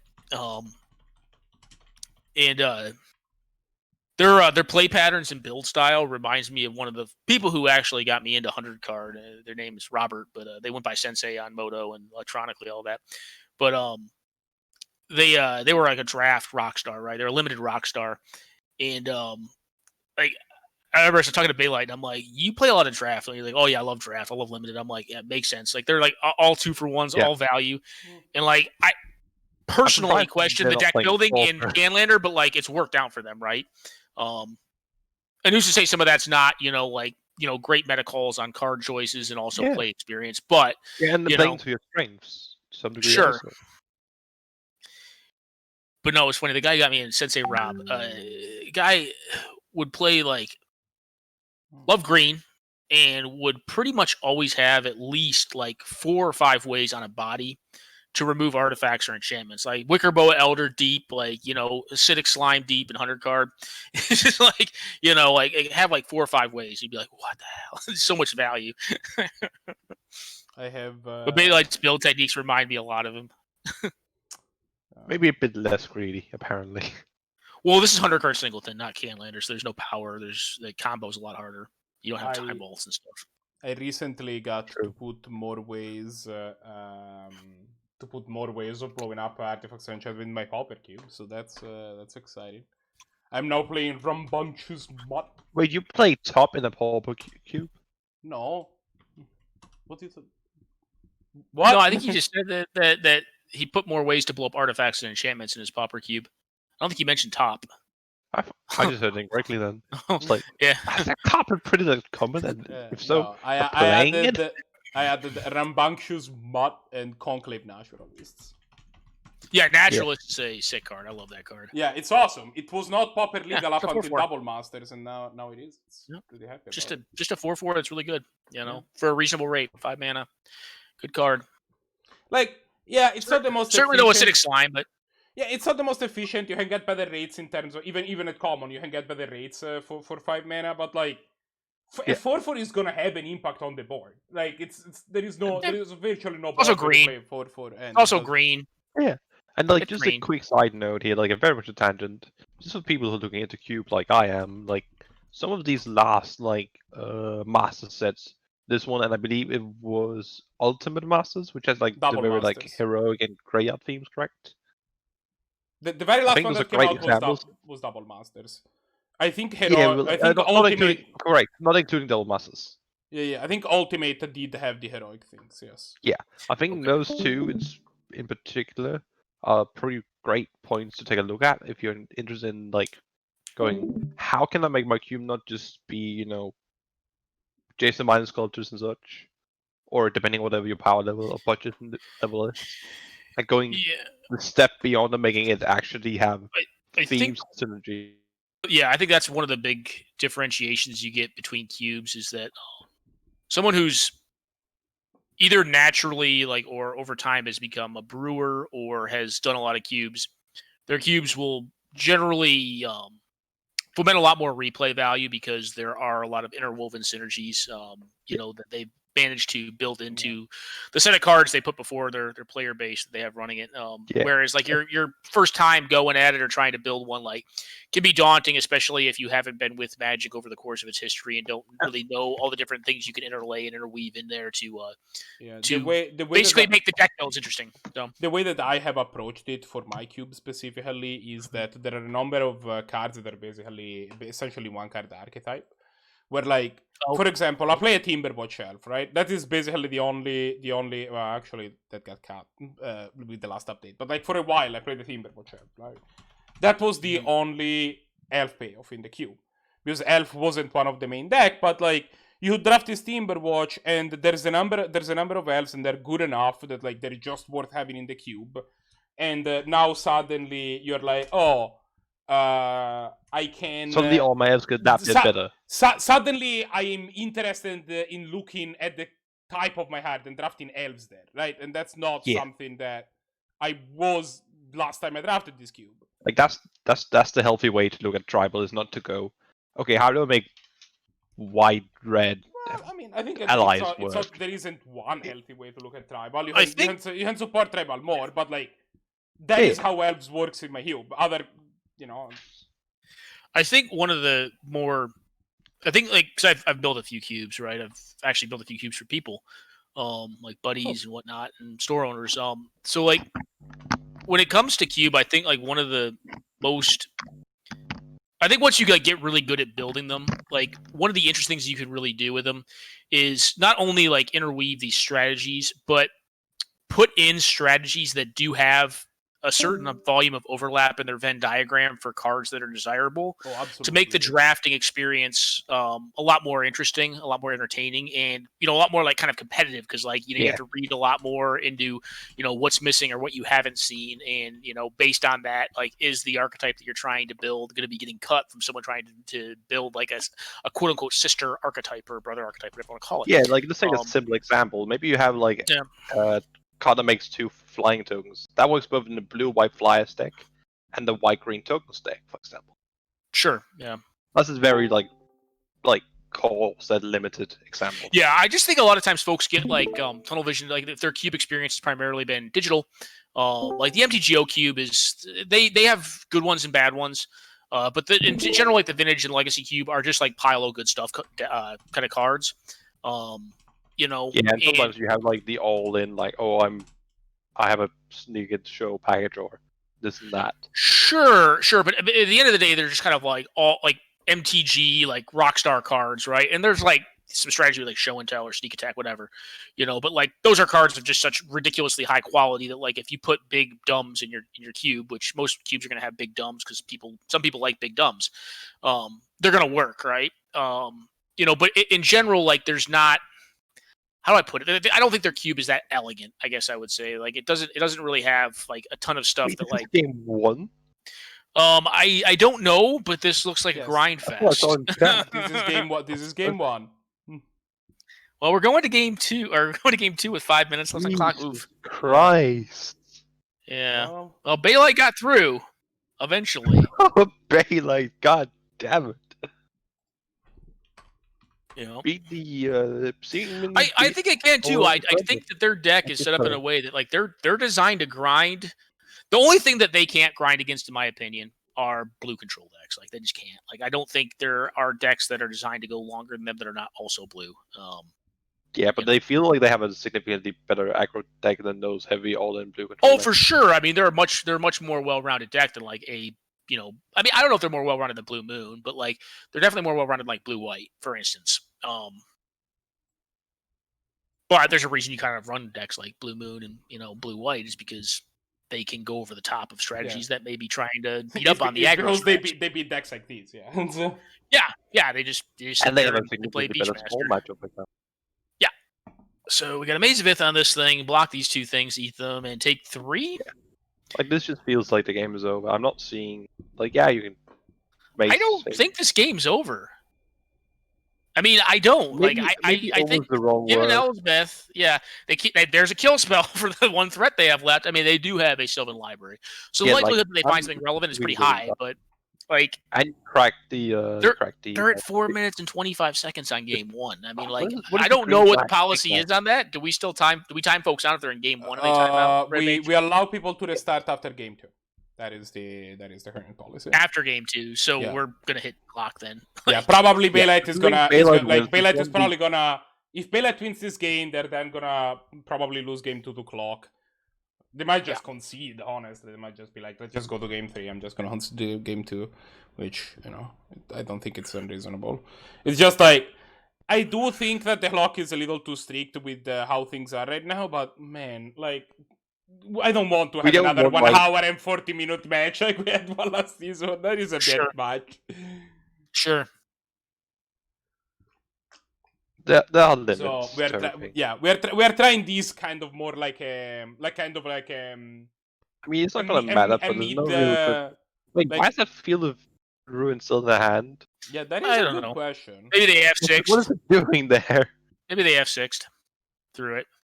I mean, maybe they know they're dead and you're just trying to. I don't know. Brahms is at 8 life now. Yeah, they're not dead to this attack. I mean, they use the Elspeth. No, they should be dead next turn then. Yeah, let's see what they draw. I mean, they We're didn't have having a hand actually. So there's really one currently.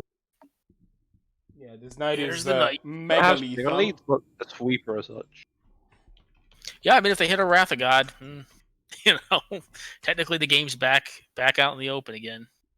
Well, they did not draw a Wrath of God. They drew you're dead. Yep. All right, so Bailite wins.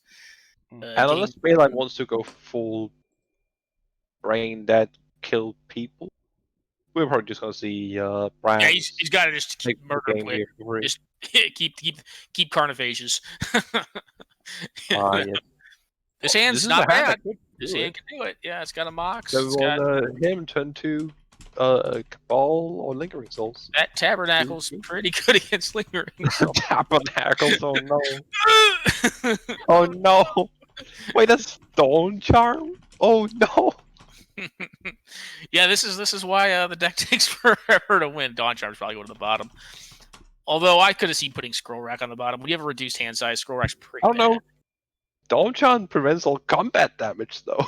I understand, but Scroll Rack's pretty bad when you have a Crow Pop hand. You're just like, I guess you could draw land tax, then Scroll Rack would become decent. Yeah, I mean, Scroll Rack land tax is kind of a combo. I him here. What do you think Bailite does? You think they go for him, or are they going for the him? All right, yeah, I like the him. You don't have time for Sylvan. Literally. Well, they hit one of their actual mana sources. I don't think Brahms cares. I think Tithe. Scroll Rack Tithe less of a combo, but I honestly think I would just pass here. I don't think I need Tithe here.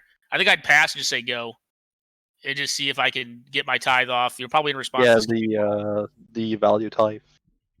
Yeah, I try to get more lands out of it. No, personally, I can find that. Like I'm just going. Because your hand's not winning fast, you're going to rely on the back of Tabernacle and hope you don't get like Liliana or something like that on turn 2. The Natuko Monastery. The powerhouse. I don't understand this card. I'm not gonna lie. Don't get it. Don't get it at all. But It's so hey. big, though. It's so bad. I don't get it. Irony is it would have been better if it's a Delirium. Yeah, I know you would. You hate Threshold. No, I think it would actually been a stronger card in this case, specifically in Oh, Bailite deck. 100%. Yeah, 100% it would be a stronger card. I think in some decks it definitely was like if you're playing a direction deck, you can't wrap on that one than I that Delirium. swear to God. But in Bailite's deck, like Delirium is just kind of like part of a healthy breakfast. Yeah.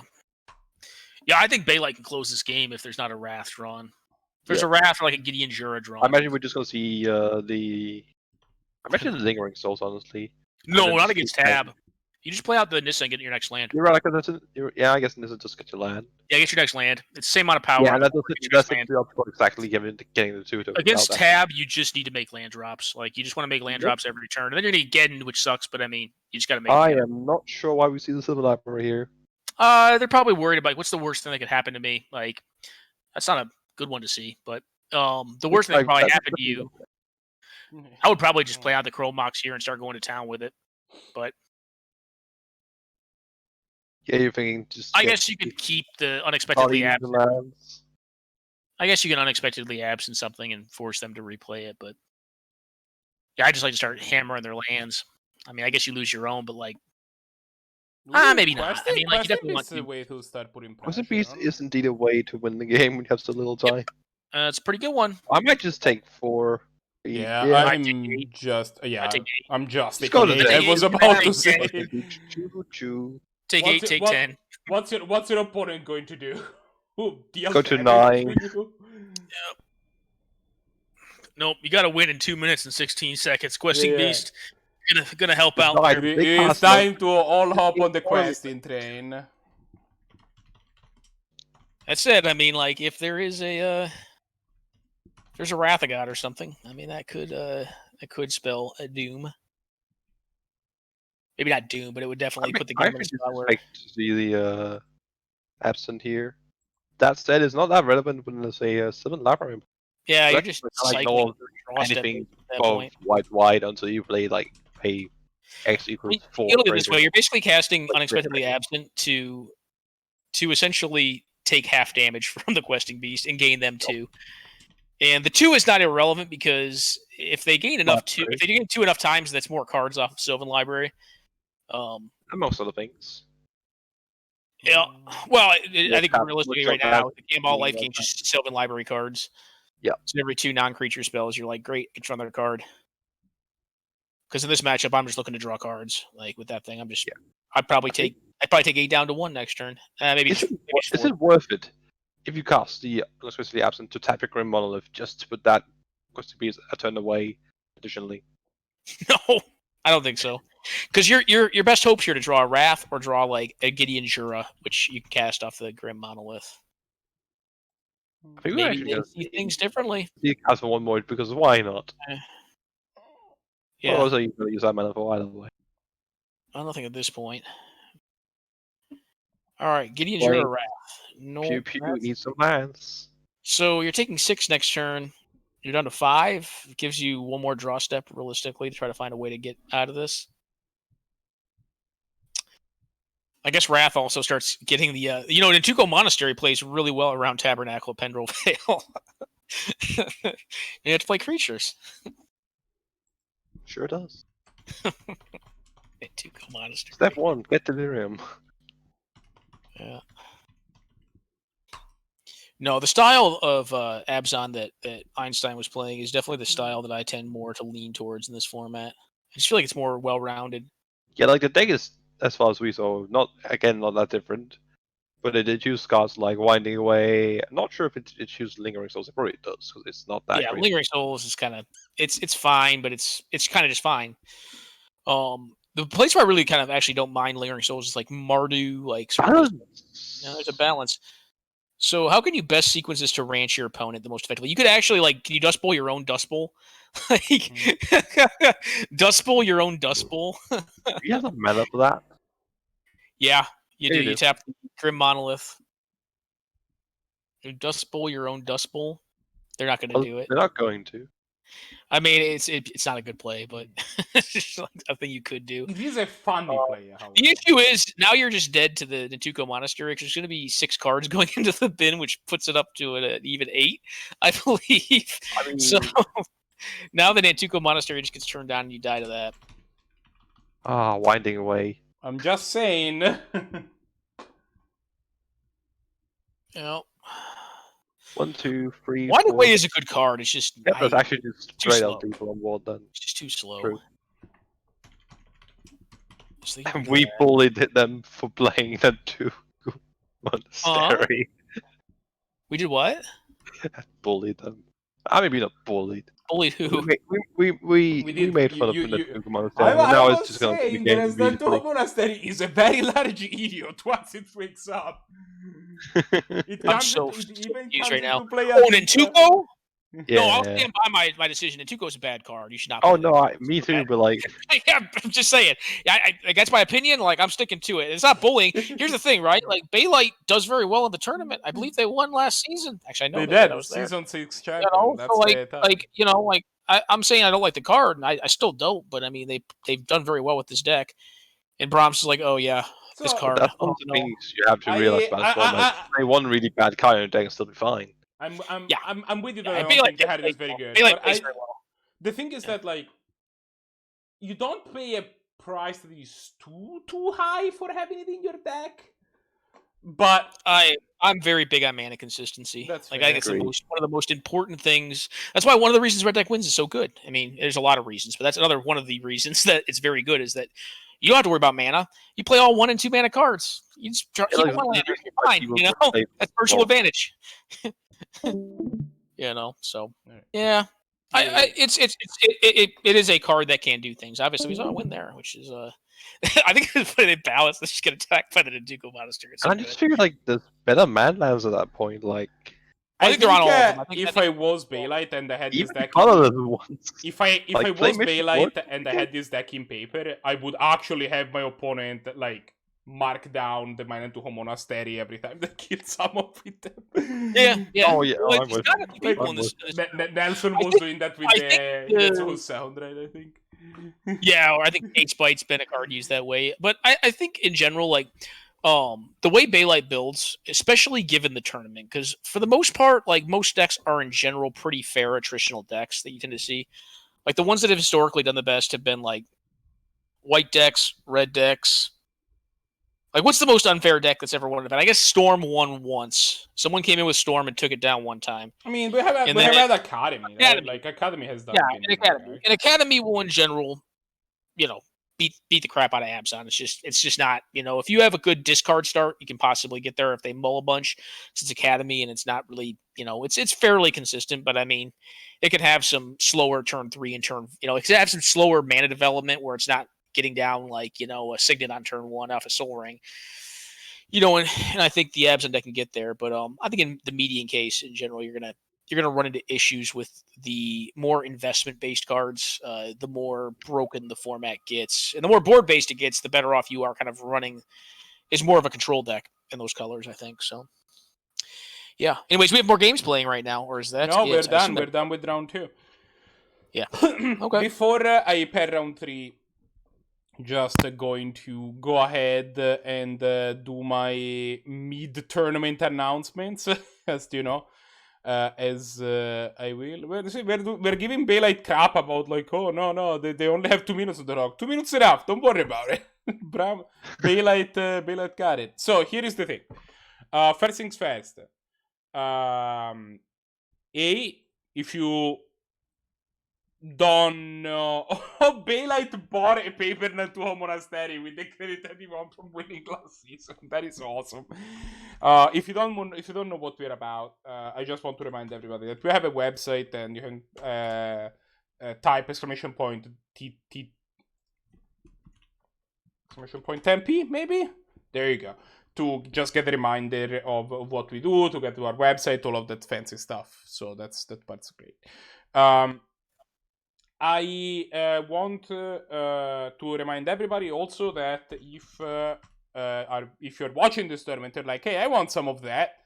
Join the Discord. The Discord is where all of the announcements for these tournaments are propagated, and it's where we are kinda is what we use as a base of operations, and it's also where people can help you to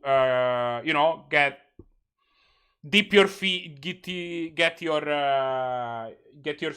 your toes into the tournament pool, and into the Highlander pool, and trying to like get started on the format. If you need help, people can actually get you started with decks and how to get started, how to get MTGO set up, rental services if that's something you want to explore. That's all something that we are. And if you're a paper player and if you don't want to play on MTGO, we do have people play, for example, on webcam all the time. That is something that happens pretty often. So like, that's also something. Play this format. Yeah, This format's great. Let me just caveat that with there's a couple ruffians and roustabouts. I think they're named Gosmit and Loman, that are trying to sell people on Hypergenesis plus Living End. Don't listen to those guys. There's some real morons in there. So when it comes to tech advice, just caveat emptor. Yeah, like the Hyperdef. The Hypergeny Living End combo deck. I hit the wrong one again. No, it's like the ultimate lotto cards. That's the thing, right? That was what we were talking about. Why we were not playing the 2 cards, right? Well, the best part is someone's like, "No, but if you hit the wrong one, it won't work." I'm like, "That's the point." This is obviously the point. Well aware. I only get my 1 Deadshot Minotaur back now. God damn it! I can't put my Iona in play. The tournament ID for next week is going to be 5563. You can type !next event to get the link to the event sign up page on EtherHub. Shoutouts to EtherHub. They've made my job a little bit easier, which I appreciate. The last thing I wanted to mention is, if I make this announcement 3 times a tournament, which might be a little much. I might dial it down a little, but hey, consider subscribing. It helps a lot. Please, it definitely makes my life a little easier if I use that money. Look, if you subscribe, folks, then Red Mage will always be on time. Because that helps pay for me to get plane tickets to go out and beat him up when he's not on time for the event to start. that is our biggest expense. Start on time today, I mean, I have the budget clearly here. It says 20% goes to low man. Bracket. What was at the ending, like some really bad 90s movie like Jay and Silent Bob, where they find all the internet trolls and they like pay for win $1 million or something in like royalties for like a bad movie they did, and then they like buy plane tickets with the money and just go beat all the trolls up that made fun of them on the internet. Such a bad movie. Doesn't sound like a 90s movie though. It may have been early 2000s. It was pretty bad. That seems to have been more realistic. Like some Kevin Smith movie. It was kind of stupid. While we're getting the next round set up, there's actually also one thing that I think Logan will agree on. If you feel like money's a bit tight, if you really want to play some 100 card singleton, but you really feel like, man, I'm gonna have all those dual lands and all those shock lands and fetch lands, and oh my, I can't afford a mana drain either. Oh god, this is so expensive. Well, do we have a format for you? More money. Take it away. Sorry, I saw my shot and 2 hit. Please go ahead. No, so a couple of people have been working, and I've mentioned this a couple times as well on other streams. But a couple of us, including Lowman and some other people like Necro, and even Bailite has joined us in what we call Penny Dreadful Highlander. It is a Highlander version of the Penny Dreadful format. Penny Dreadful being a budget-based format where all cards have to be, I believe it is $0.01 or ticks rather. They're 1 cent. Yeah, they're penny cards. So your decks are $1 about, So yeah, it's pretty reasonable. Outside of the rare fluctuation, and even then it's probably no more than 2 at worst case. Yeah. No, it's pretty reasonable as far as pricing goes. It's obviously a very different play experience. Yeah, but it's like one of the much more common things I get is like, much more grindy. is sometimes folks will complain about the pricing of things digitally, paper, whatever. Everything. People always complain about price of stuff. Well, stuff is And expensive. especially and in Magic, like I've heard a lot of folks even complain about like, well, I don't feel like I can be in this game because I don't have the money. Pennylander levels that out. Everyone's deck is relatively speaking budget, and if you're at a point in life where you can't afford a $1 deck, you probably just you can get a free account for 5 ticket rental out of what is it? Someone Cardboard Kingdom. Someone plugged that, but point being, like, if you're at a point where you probably should be playing Magic at that point, but it's very budget. And the cool thing is it levels the playing field. So someone who has like an Uber collection, like I have a pretty stock digital collection, a paper collection, and I've been playing for a while. So like it, obviously when it comes to older formats, it gives me a distinct advantage to having access to cards. Whereas some of those cards are very expensive now. And sometimes folks will bring up like a fairness argument to it. At the end of the day, like I think everyone who's involved in Pennylander, including myself, I just like playing Magic. I like playing Magic in vastly different ways as often as I can because it allows me to learn new things, interact with people in the game in different ways, and really just continue to make the game a joy to play. And Pennylander definitely gives you an experience. So yeah. Yeah, so we do actually have the next game up here, and this is actually an absolute mirror match. It seems like between Bailite and Einstein. Yeah, I like Bailite's hand a lot better. The apprentice, can they overcome the master? I like Bailite's hand a lot better on this matchup, but we'll see how it ends up panning out. I mean, if they're able to get down to they're going to have a turbo Lich, which is pretty good because my guess would be we're going to see a Green Sun Zenith for a creature, a Banadork, likely one that is sacrificable to the. They're probably just going to play that now. Or just but I think, yeah, but I think you just Lich him here and get the Monarchy going and just try to try to juice him, which. That Noble Hierarch was a very big draw because it's going to allow them to essentially get underneath a lot of the interaction that their opponent could have set up in a further turn cycle. Given you'd rather force them to sacrifice a better creature than the Civic, not the Civic Wayfinder, the Satyr Wayfinder. Yeah, like even no. By the way, guys, with like armor. Just yep.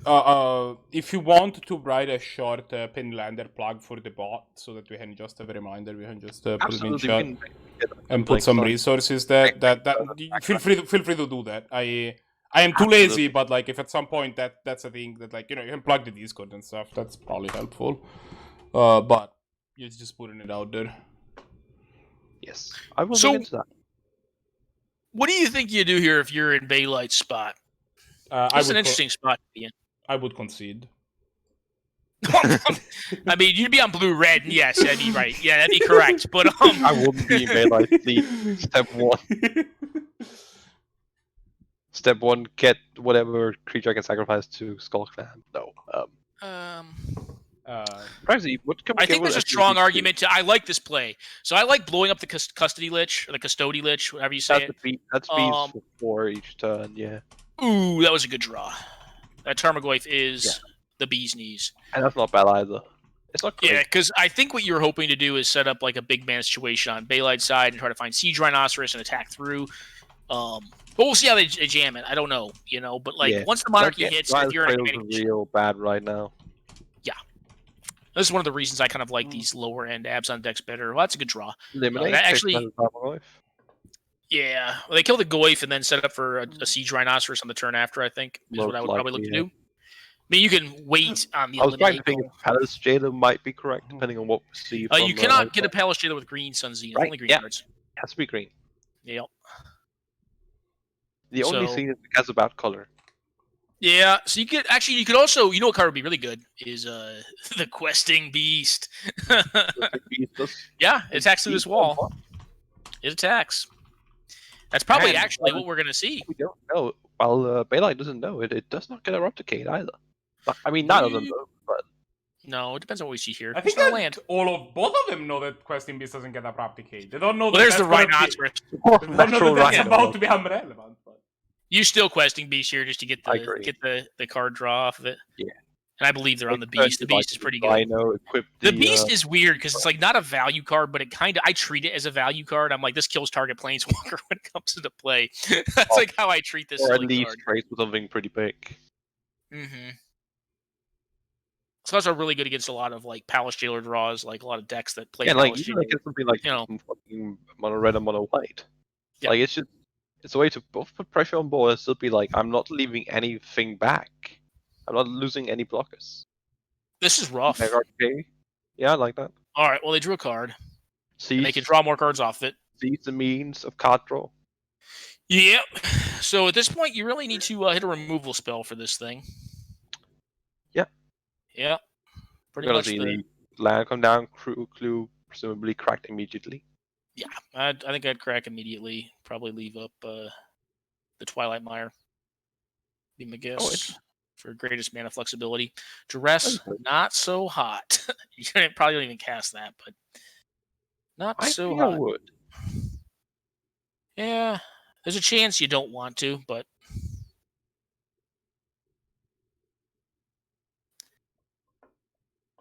Especially since it does make me feel a lot better about my tireless agent.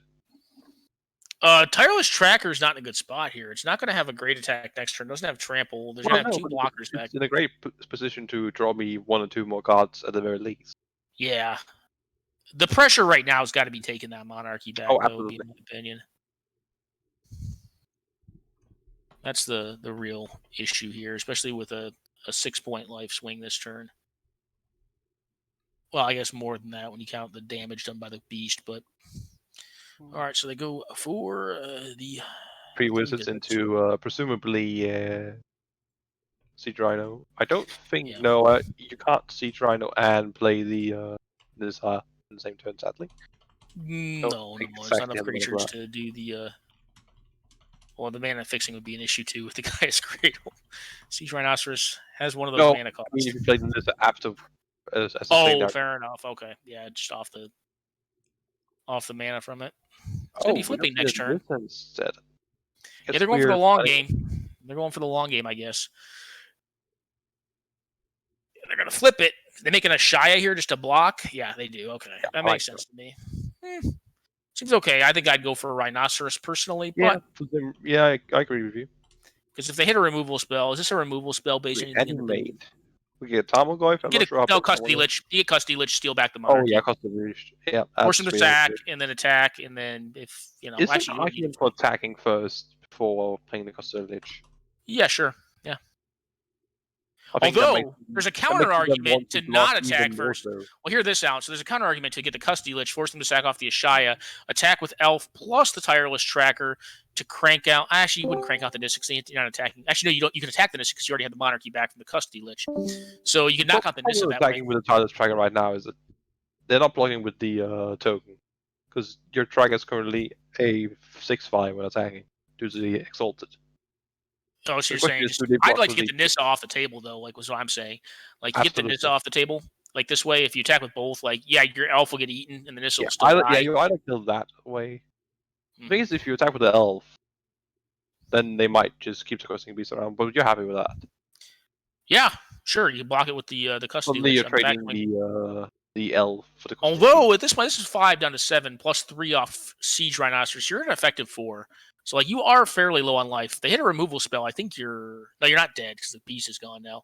So, actually, I think this is actually just a better play, because you just don't lose the Mystic this way. You would have just lost the Mystic for free the whole way around. Oh, yeah, but you would have had the Nissa off the board. I mean, but if they double block, then you don't kill the Nissa. They won't double block, because if you do Custody Lich main 1 before combat, they have to sacrifice 1, and then attack the Nissa. Yeah, that's the best play, in my opinion, but... It's it's close. I still don't like leaving them with Nissa. It's a free card draw. Like, I'd rather just take their card draw. I feel like this game, like, believe it or not, in this like non-blue mid-range kind of ish matchup, like, I think card draw is very relevant. Well, it's exceedingly relevant to card quality. One of the places most relevant. Yeah, whoever sees more cards is going to generally win because their card quality is generally high. Called? Not like Zoom. Unearth. Getting back to I think Knight of the Reliquary here. Yeah, it'd be pretty big. Wouldn't be bad. Depends on what we draw. Duress not going to do much. No, the one non-creature in hand is going to cast a response. Probably just get Palace Jailer, be my guess. That'd be the card I'd be most enticed to get here. Yep, ain't bad. Yeah, just safeguards your... Remove a creature if you have that could also not be horrible. Just as a way to... Get a Shriek Maw. Yeah, for Street Ball example. seems pretty bad versus Siege And this Rhinoceros. matchup is definitely not great. I'm trying to think of like what is it called? Chupacabra might not be bad. Yeah. You play that. The one downside of that is if they do have a reanimate effect, you're just dead. Oh, you're at 1. I'm sorry, you're at 1. You're not quite just dead. I also wouldn't mind getting the an Aven Mind Sensor here randomly. It's a really random thing to get because it just knocks out the Nissa. But Wait, how? because it flies. Oh. I don't want to put you in. These decks don't have a ton of I thought flying, it so it's like it's counted, one of those one of random the cards that abilities. like you probably run in these decks that actually has flying. And I don't think you'd be running Resto, but I don't believe they do. In general, you're pretty tied up. All right, so they That's get Titania is very reasonable too. Especially But with again, and well, even in the Nurturing Peatland, which is a free draw, it's another draw. And you don't really want to Caracas Titania. You can for real specific tempo applications, but yeah, like that's a real great way to just like put so much pressure on the board. Like even a knight isn't that great. I still think I like in this board state just getting Jailer to have knockout potential on this Nissa next turn, assuredly. I really don't like being on. I like basically knocking out all their engines and then just like if they have a threat, like I can eventually deal with it because I'm on Abzan and I'll just be able I to do kill it. quite like the Titania here actually. Yeah, I'd rather have Jailer. I think Jailer's the better play personally, but you're gonna get a lot of power out of it, so it may be just fine. That's another big dummy. So you slam a Titania, slam big dummy, probably get back the Peatland, turn that into new cards. Might as well. Yep, just slam a bunch of dummies. What is your what do you think about this Minder? I think it's fine. Like if you're expecting a lot of blue in a metagame, it's great. Like it's just a big dumb. It's a cheap dumb. It's cheap size. Like it's a party size dumb, as I call it. 4 toughness is pretty relevant in a lot of the matchups where you're gonna want Smiter like Blue Moon. Even versus Red Deck Wins, it's a great card versus Red Deck Wins because it's like very cheap. It's kind of a wall, right? Like it also attacks reasonably. You just put it down and then like, how am I supposed to attack into this idiot? Yeah, it's like again, guys, but we've talked about it a lot. Like the best Red Deck Wins hate card is Tarmogoyf, right? It's just like a 6/5 or 6/7. The best hate card is Tarmogoyf, but God, is it annoying. Well, what I mean is like hate cards in general, you don't play a ton of them in Canlander. You play if you play good quality cards, you generally are better off. Yeah, like Time Limit Revolt is closest to an actual hate card, but yes, no, I agree. Sure. 4+ stuff is. Ooh, it's a big that deal. Could be interesting on a trample critter, but I don't think it's going to be able to get through the beef wall. Because that's a Sword of Fire and Ice, what that essentially represents. Because I believe they are not on shit. They're on Trip Mock Spread, or at least they were. And their Skull Clamp's already binned. I can Soul confirm Time, Sword of Fire and Ice. I'm not sure what else. Jamoka's Command's interesting. That allows them to remove some blockers. Would be interesting is if they used it in combat to get trample damage over the top of creatures with Siege Rhinoceros, depending on how their OP blocks. Right? So if they put the sword on the Rhinoceros and then use Dramoka's Command. I don't know. But I think one of the ways that they can definitely win this game, they have not, yeah. I think I like trying to play the I think you need to play the Guy's Krill first too if you want. Yep. Tinted Pack's a point, right? Their spread is Mox Pact, and they still have the two forests, just in case. Cool. Well, so I actually think they could win the game this turn, depending on how Einstein, if Einstein's, they're just gonna equip to that. I kind of because you're not really in a super hot position. Yeah, I like going for the Siege Rhino play. Yes, yeah, and attack, and then blow up one of them with a 6/6 Knight. Yeah, if you hit them, you're dead. They have the toughness to block it. I need to block for so much more damage. I feel it could go wrong if your OP just makes 15 power and puts everything on the Siege Rhino. But I mean, what are the chances? Well, the power isn't relevant. What's relevant? You know what I mean? You know what I mean? The toughness. But but if they put over eight toughness on it, it's or not 8 to be 6 over 6 toughness on it. 12 toughness. They put 12 toughness on it, and you couldn't use the Knight to kill one of them to get it below 6. It's not going to work. But there's a fight. So they're going to do it in response. They can just sack this land in response and get 2 more 5/3s. Cool. But no, I absolutely think that just the Siege Rhino element, see if that works, plan a play. Maybe even honestly just Caracas to Titania. Just make them make the tokens immediately. Mhm. I don't believe they I have a honestly- lethal attack this turn, though. Is this lethal? No, does not appear to be lethal. Yeah, this feels like a concession to the fact that Bailite want to play a grindy game, Could be. which when your opponent has a monarchy and plenty of blockers, does not Yeah. feel like the position you want to be in. Oh, yeah, sure, Nissa. that's They great. have Nissa, so the monarchy's pretty much shared. If Nissa keeps going, it's the same Yeah, thing as like- having the monarchy. As long as the monarchy is on board, but like there's 4 attackers. I'm not recommending attacking from Einstein's perspective right now because that might just mean death. Yep. But even so, 9 is Yeah, no, quite I good here. definitely try to see if they only block, double block. What do Siege you Rhinos, get make with it get Knight blown here? out. Maybe like a canopy kind of card. There's nothing to strip my. Yeah, nurturing peatland or canopy makes sense to me. If they have Volrath's Stronghold, you get Nantuko Monastery. Yeah, that's Have the that. man. Honestly, Nantuko Monastery wouldn't be the worst because I believe it has first strike, right? It does have first strike. That card did. Yeah, so Yeah, it, well, actually, I it hated blocks on something Like, elementals. that It would card, be the that worst. card tussles real Absolutely. well. That was a real good draw. That Path to Exile is gonna be gas. Is that You should lethal? wait on it though. Next turn, yeah, I believe it can be. I mean, you got to really watch what they do with the sword here, but yeah, they have nothing. What do they draw from this? I believe it's -3 on Nissa. Correct. What is the -3 on the Nissa? Make a 4/4. Okay, no, he's Yeah. in a plus. Get an elf. Yeah, not really it's good. a like they're not gonna pro your planeswalker to make a token. Mm. No, if Bailite does forget about Sylvan Library triggering the Camball, I mean, Bailite's a solid, but they're not going to forget to Caracas' thing if they want to play their library out. I don't think. Nope, they're going to forget. Are they going to forget? They're going to forget. Oh no. No, they should care because this matters not really for their life total, but it does probably a little bit. It matters really for their opponent's life total. I feel like when your opponent has like 2 5/3s, a 4/4, and 4/2, like I feel like it also matters for your life total. Yeah, I think so too. I think it probably is relevant. Now you go ahead and probably And like, plow yeah, the knight. sure, you stop him from attacking him with Campbell. Congratulations. So if you plow knight win. here and you attack 5, 5, 4, I'll get blocked out. 4, 2, 1. That's not enough. Okay, you gotta wait. Not enough. That's Yeah, free a murderous blockers. rider, and that 2 life is not irrelevant. It leaves a Fine, fetch yeah, land that's option 7 open. damage only. Yeah, Henny's expertise. Hell yeah. There we go. That's gonna be pretty good. And is It's not gonna that be actually lethal. gonna win the game? Um, It's gonna reduce the size of some of your creatures, but it might. so you're gonna have 3 power in your knight, 2 power in your Siege Yeah, it's Rhino, pretty 2 solid power when in it your hit. sword. That's 8 points of damage.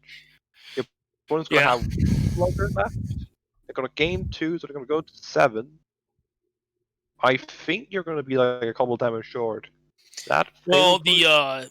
the can Luxodon bounce Smiter these also dragons. sticks around. The Luxodon Smiter also sticks around, so I don't think it's going to be lethal. Actually, I think if it wasn't for the fact that Einstein had a rule, I think this would have been lethal, and I think it's still just incredible at play. One is again, you get Gragas, Mhm. so I get why you don't do it. Yeah, here it's understandable not to correct because you want to kill the damn thing. I just want to give a shout out to Evios and Blahguy who just finished their match before this match finished their game 1. So you know. Yeah, this is bound to be a longer one, I think. All right, so we make some mana. Everything dies with the exception of Luxodon Smiter and most of Bailite, after taking 22 minutes, first game chose to take 2 minutes in the second game. Curious choice. All right. So they can move the sword. They don't want to move the sword to the If Trampler. the sword moves the Stoneforge dice. Which I don't know Fair how enough. relevant it Yeah, is. that's fair. I don't know. I think I might try to go for it anyways because it just makes. I guess maybe it doesn't matter. Yeah, I mean, Like, it I would think this actually- line is it would more actually be stable. lethal, so with Normally, no I rules think I here would due be to the super trigger. into putting the sword on the Rhino and going for the throw. But Yeah. I like the fact that your planeswalker doesn't die either way. Yeah. I mean, you could kill the Nissa here if you really wanted to do that, but I meant think- with combat damage. They get okay. rewarded. They get rewarded here because now the board there is nothing on the board except for the Stoneforge. So Well, listen, Nizza and the monastery. yeah. Monastery No, Monarchy. there is nothing on. Yeah, fair. Then he's Tainted Pact, not a bad draw. So I'd say it's probably the best draw in the deck right now, if at least Yeah. up there.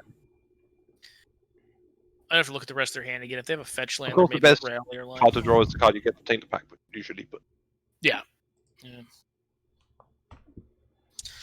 This is when you wish you had an Emrakul in your deck.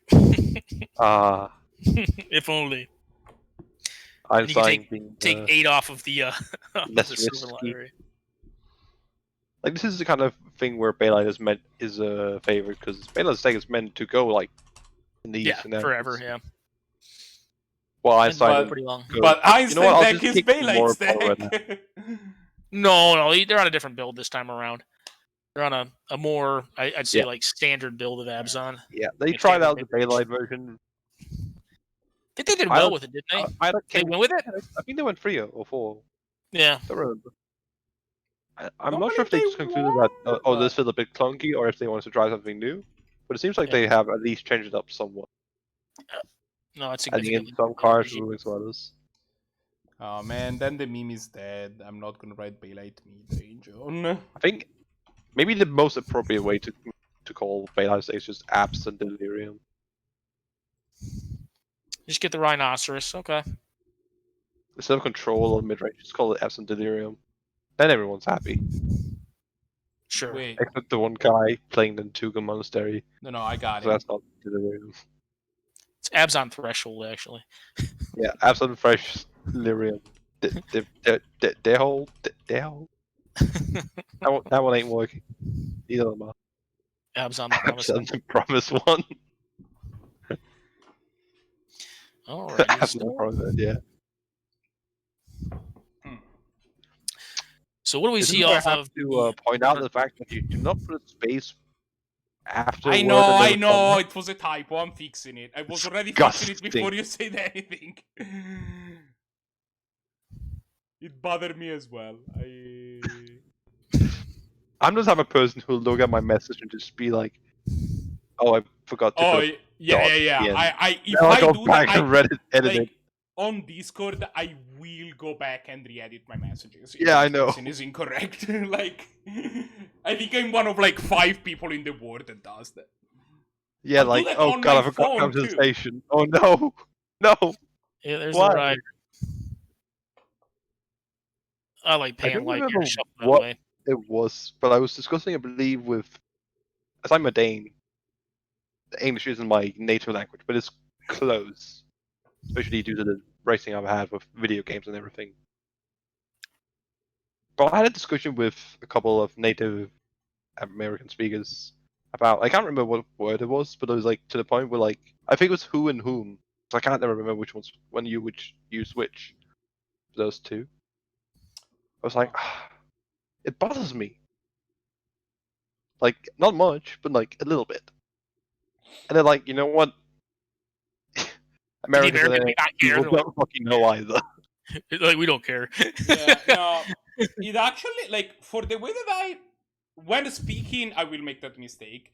But, like, when writing, that's actually something I have pretty clear in my head about which is which, just because of how. Oh yeah, like, it's just if because someone of the way that the speaking, like, Italian fluently, I'm not grammar gonna works. blame That is a very clear difference in how you would sequence that sentence in Italian, so it like translates to how it would in English. When speaking, sometimes like I'm just messy. Like yeah, in Danish we sometimes don't I- actually have a differentiation, I believe, in that scenario. yeah, it's a difference between subject and object. That is in like, terms of this game, I'm pretty sure Actually, this we do, one, but they sound very different. pretty sure this one's wrapped up.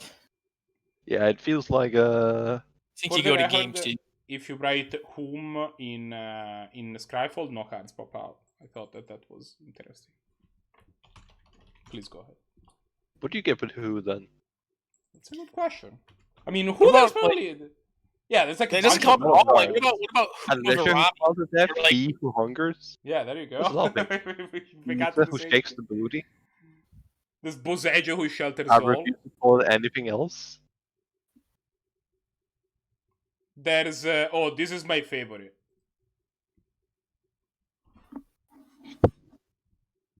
Swallow, This is the, Hole, Yeah.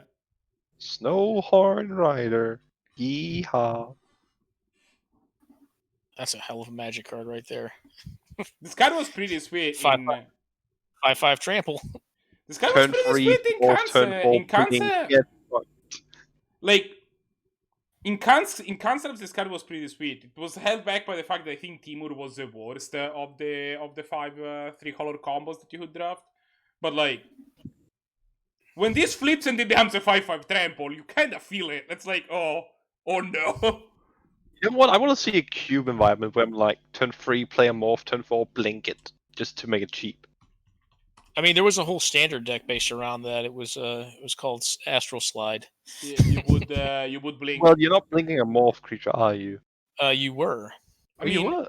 in modern, that's also that used to be a play with you would do with the that Exalted Angel of Fury. Oh yeah, Exalted Angel. Yeah, of course. That was that deck, guys. I don't know about I didn't realize that was at the same time, actually. Oh, that was a type 2 deck. It was I've called heard of Slide. Astral Slide, and I heard that Exalted Angel was played at some point. Yeah, you played I Angel. didn't realize that was simultaneously. Yeah, they were the same time frame. Yes, you give Exalted Angel down on 3, and then turn 4, you just cycle a card and flip it over and be like, "Hey, I got a 4/6, or is it 4/5? I think it's 4/5. Feels like a 4 or 5. Yeah. For some reason, it's a 3/4 in my head. It's definitely got 4 power. I know that. That's not good enough in any way. Even that time, I think. Yeah, no, it's not even lifelink. It's the stack lifelink. What is it called old- again? What's the angel called? It's Exalted Angel. Exalted, right? Yep, I played that deck. It's pretty good. Well, it was. Well, Nowadays, at the time. Yeah, nowadays it'd be abysmal. But yeah, no, you had these cards. Morphs were around then. Morphs are pretty old. Yeah, Morph is this old. is the first set with Morphs. Like Onslaught was when Morph debuted. I kind of wish there was a way to make different morph cost on casts and with different sizes. They experimented with that. Like kicker plus morph. No, so they experimented with having morphs that were 2-mana 2/2s in Dragons of Tarkir. It was weird because you ended up in this scenario where like the morph environment, like a lot of the surprise went away because you knew how much your opponent had played, right? I think we might see that going forward in an environment where now all the draft formats are like unique, like they're not mixed anymore, right? So like we might see that them try to do that in an environment where now all the morphs are going to be a different cost. I think the biggest issue with morph is that it's not really the best constructed mechanic from the standpoint. Like Denny P was like probably one of the few morphs that were playable in that format. I can't recall if there were any others, but Denny P was playable. Dan Protector and the Raptor, Death Mist Raptor. Yeah, that was the combo you played. Yeah. So that was the only deck that really like had any sort of illusion as to what you were actually playing. playing. One more, but that was like pretty fringe. Yeah, like this is common. Yeah, you're right. Death Mist Raptor, yeah, which, Denny P, I think is honestly a pretty reasonable card. There were some cards that saw some fringe play, like Dragon Slayer, Hidden Dragon Slayer, I think it was. Yeah, stuff like that. Yeah, that one's not bad. That one you can play in. I played it in 100 card before. Like, there's definitely plenty of fine morph cards. Like, that's not the question. That's not standard playable. It's not like, standard mechanic. The way that this card, the reason that Hidden Dragon Slayer worked out is that you already were playing for Dam Protector and for Raptors, and you were like, you know what, I'm in green white. I'm gonna put one of these in my sideboard. That is how this card made it in your deck. Sylvan Caryatid at that time, which allowed you to have that kind of mana. Yeah, I believe Sylvan Caryatid was illegal then. I think that was the time frame. Yeah. I mean, I'm just looking at Einstein's play like here, like who needs more than one land when you have Melantor? Yeah, I don't think it's gonna do well for him. But for what it's worth, it's true that Morph is a great constructed mechanic. But if you printed Morphs that started on 2-mana 2/2s instead of 3-mana 2/2s, that would make it more constructed viable. It would be a more competitive price on the front. But it would also take it to a point where it removes the point of playing Morphs, I feel like, in a big degree in Limited. Like, suddenly you just have 2/2s with upside. Yeah, it's like magic, baby. No, that's true. But like you would get the morph price would have to be less competitive for the cards that are pointed at limited, right? Like that is like you would have the flip cost would have to be different for sure. Yeah, but I feel like the fact that you have a 2-mana 2/2 with a random ability means that it's just automatically playable more. Depending on the power level of the format, but I mean, 2 mana that's 2 is always also given. like you could I, make 4 mana 3/3 if you wanted to, right? I'm just saying that like the just problem... to talk this game real fast, guys, because we're kind of going through this. What? This looks like it's likely going to be a raffle stomp in Bailite's favor. I think. Yeah, Yeah, Bailite, Abzan like, is the not Siege on the Heading Rhinoceros Lands happens. plan. Yeah, Siege the power Rhinoceros. point before the Oh, that's a 3/4 land thing beast. could definitely grow up to be a big boy. You could And you could deal. taint it back for Toxic Deluge. That does not Boy. feel right. I might just be saying the worst possible play that anyone could possibly make right now, but maybe not. Abrupt Decay. I do like just leaving Tainted back up. I hope the monastery gets to get in for the lethal blow. Is it accurate? I think you might Pay as well. for it. Bailite, pay for it, you fucking coward. Pay for it. Pay for the. You put the card in there. No, keep it. I just want to see the Duco Monastery come across the finish line. I don't know if they're going to have enough cards by the time, but it'd be great. Yeah, I like this use of Abrupt Decay. Just They don't even use it because they want a Tainted Pact. Makes sense. I should probably tell Bailite there's a Tainted Pact or like a go for Yeah, throat. yeah, exactly. There's going to be a 2-mana spell, or for some reason the 1-mana spell and a chump block, Yeah. which is really unlikely. I really do hope that Bailite doesn't shuffle and they keep that Monastery. I just want to see Monastery cross the finish line of the game. Monster for Leap, let's go. Yeah. Well, I mean the TLDR, I suppose, as we say for this game was just mana difference. Yep. You know, unfortunate, but it happens. I mean, technically they have the same amount of mana, but like, Yeah, but but someone's just attached to 1/1s, which at a certain point you don't really want. All right, so take a Dark Covenant, not yeah, bad. that's But no reason way to get back in the game. You can also ramp this. You can also play another Mana Dork this turn. Actually, like, yeah, I think Mana Dog. You could. The issue you could run into is if Bailite does fetch here, they're obviously live again to hit a T-Del, and like T-Del would just tear this game wide open and be like, well, GG. The problem we're looking at here is that if you don't play the like, if you play the Primation, yeah, that's great at either removing the mocks for mana stuff, or the library for stuff like Highlander flow. But like, if you do that, that's a him. Oh, Knowing how Bailite tends to play, they'll probably him this turn. I'd like to keep thing, both, yeah. honestly. Yep, I like hemming here and then just slamming Visionary. Yeah, I do too. Eliminate the hand. Give it there on a Bob. So the Bob is live to draw some stuff and some things. But they got a 4/5 crack it in there, so you don't want to be taking Bob hits for extremely long. It is kind of funny to me when you start looking at Tarmogoyf. Like, it is literally just like basically a vanilla beater. But it's amazing, like, just how goddamn good that card is. You know, just to me in general. Because of it's just solely its mana cost, right? Solely its mana cost. Just so powerful. I had it been one more mana or even double green, I'm not sure, but even. Well, you have a Ludorf. Is Ludorf? Ludorf's a little different how it's written, but it's a 4-mana card and it's not that good. But it's very similar to Tarmogoyf. Which one? Lugorf, I think it is. Oh, Yeah, Nate, you know what I'm talking about? Lurgoyf, yeah. It's Lurker? Lurgoyf, some crazy shit that's not a real word. Lurker.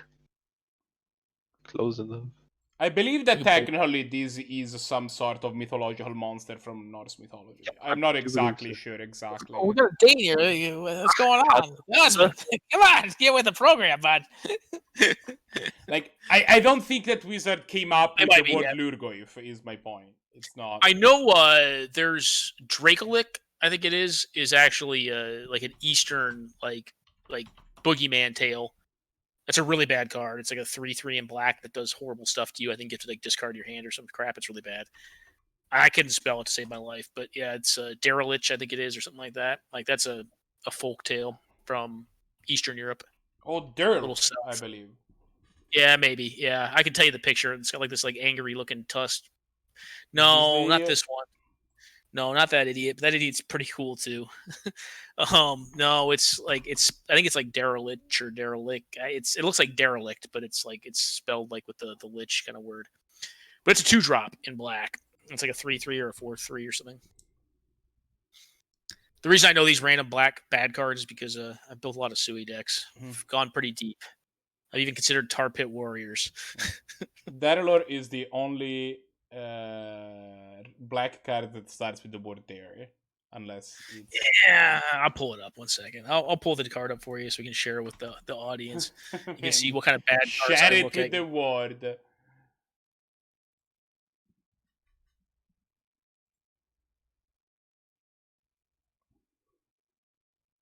All right, Lurgurf is exclusive to MTG lore. Okay, I was wrong. I believe it's based on no. Some are arguing, as far as my quick search, that it may or may not be related to Norse mythology. The Like, it's not name actually Ice Age was based, like how they usually try to use real world location for like the anchor points that they use for name, right? Like, for example, all of the name in Ravnica tend to be like are kind of Slavic flavored, even though like Ravnica doesn't necessarily. So like Ice Age was kind of based on like Scandinavian in terms of like where the names are based. So like it's possible to just lifted the name or a name that was sounding somewhere. So the card I was looking for is Dracovac. So I just found it on Scribble. Dracovac. It's an Eastern like folklore story about a monster. And Dracovac is black 1 for a creature beast 3/3. When Dracovac comes into play, sacrifice it unless you discard a non-creature card. Freaking it's pretty found bad. It. Yeah, there it is. That's actually tied to real lore. I did not know that either. Someone I think from Eastern Europe told me about it. I was like, oh, that's pretty cool. Yeah. Again, not know that. That's actually what we were talking about, right? That like Ravnica is kind of uses like Southeast Europe, especially like the Slavic area, as an anchor for like most of his names. So like that is when it was the first said, like it's easier to like there's less of a clear style, like especially now that we return to Ravnica for the third time, we see less and less. I feel like in this kind of style.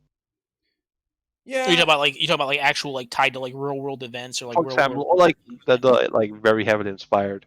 Because Ravnica has gained so much of his own identity, right? Yeah, sure. I mean that's kind of normal. I feel like as a plain like. People probably want to, like, now that we have seen Ravnica so much, people just want to see more Ravnica rather than more designs based on, like, the things that Ravnica is loosely based on, Exactly. And sorry to the folks that are watching. I'll be honest, we've had some pretty decisive games, I guess I'd put it that way. Absolutely. So far today, we haven't had a ton of, like, real close ones. Be hard for We've had close ones, but not close ones, Like the last game wasn't bad. The last game wasn't bad, but I think that Einstein really needed to press a lot harder if they were able to press a little bit harder. And Bailite did have some fortunate draws in the time horizon in which, like, I think Einstein could have cemented that like early. I think if Einstein had one more attack step, they probably can lock the game up. And then there we go. I feel like this isn't the kind of game where Einstein was ever like just destroyed by something like mana screw or anything. It was just constantly Bailite having slightly better draws, slightly. Well, it's a disadvantage setup too. Like I think Einstein is disadvantaged as the game goes longer. In the first game, I think it came down to drawing to eliminate the attacker on that very first turn. I think they killed the Lich immediately with Vindicate, or they drew Vindicate or Abrupt Decay or something like that and killed like their best thing, and they didn't really have threats. They had like Wall of Roots and like a Mana Dork or something, and they weren't really able to like lock up the cards they were drawing into like tempo advantage. So the game went long, and Bailite just drew more powerful cards because they're playing more powerful cards in their deck, or their version of the deck. That are inherently a bit slower, arguably. That's kind of like why I think historically Bailite's had some issues with like red deck wins, but I think they've abated that to some extent. But I think it could still sometimes be a matchup where they get got. But you want to know the craziest thing? Sure. What's up? This matchup wasn't the last match that was still going, partly because game 2 ended up being pretty quick. Yeah. I have my guess the last person might be. I will let you probably WolfgangCloud. WolfgangCloud got the bye, man. Got the slowest deck possible, like red deck wins. Slowest deck ever. You like Brahms' problem against Simple Man? Simple Man was on what again? They were on blue-white. No, I'm sorry, they were on Blink. It's Sure. That makes sense. I feel pretty good about saying Oh, that. Brahms on mono white control, so they're just blowing creatures up. Exactly. Like, creatures that are usually 2-mana 1/1s. That doesn't feel like what you want to be doing. Yeah, you have counter spells. Congratulations. Now, you know what would be like the next level tech is to like cast silence in response to the flashback of Ephemerate, just to like totally muck them. Or cast it before. Actually, does that work? They can't cast. I was thinking of Simple Man. I was So thinking it leaves their thing exiled and they're just effed. They can't do the time walk loop. Yeah, they would have to cast it in response to the trigger of the ability. What's his name? Rebound. Ooh, this is a big Dust Bowl game. This is big. I almost said something bad, but this is a Dust Bowl game.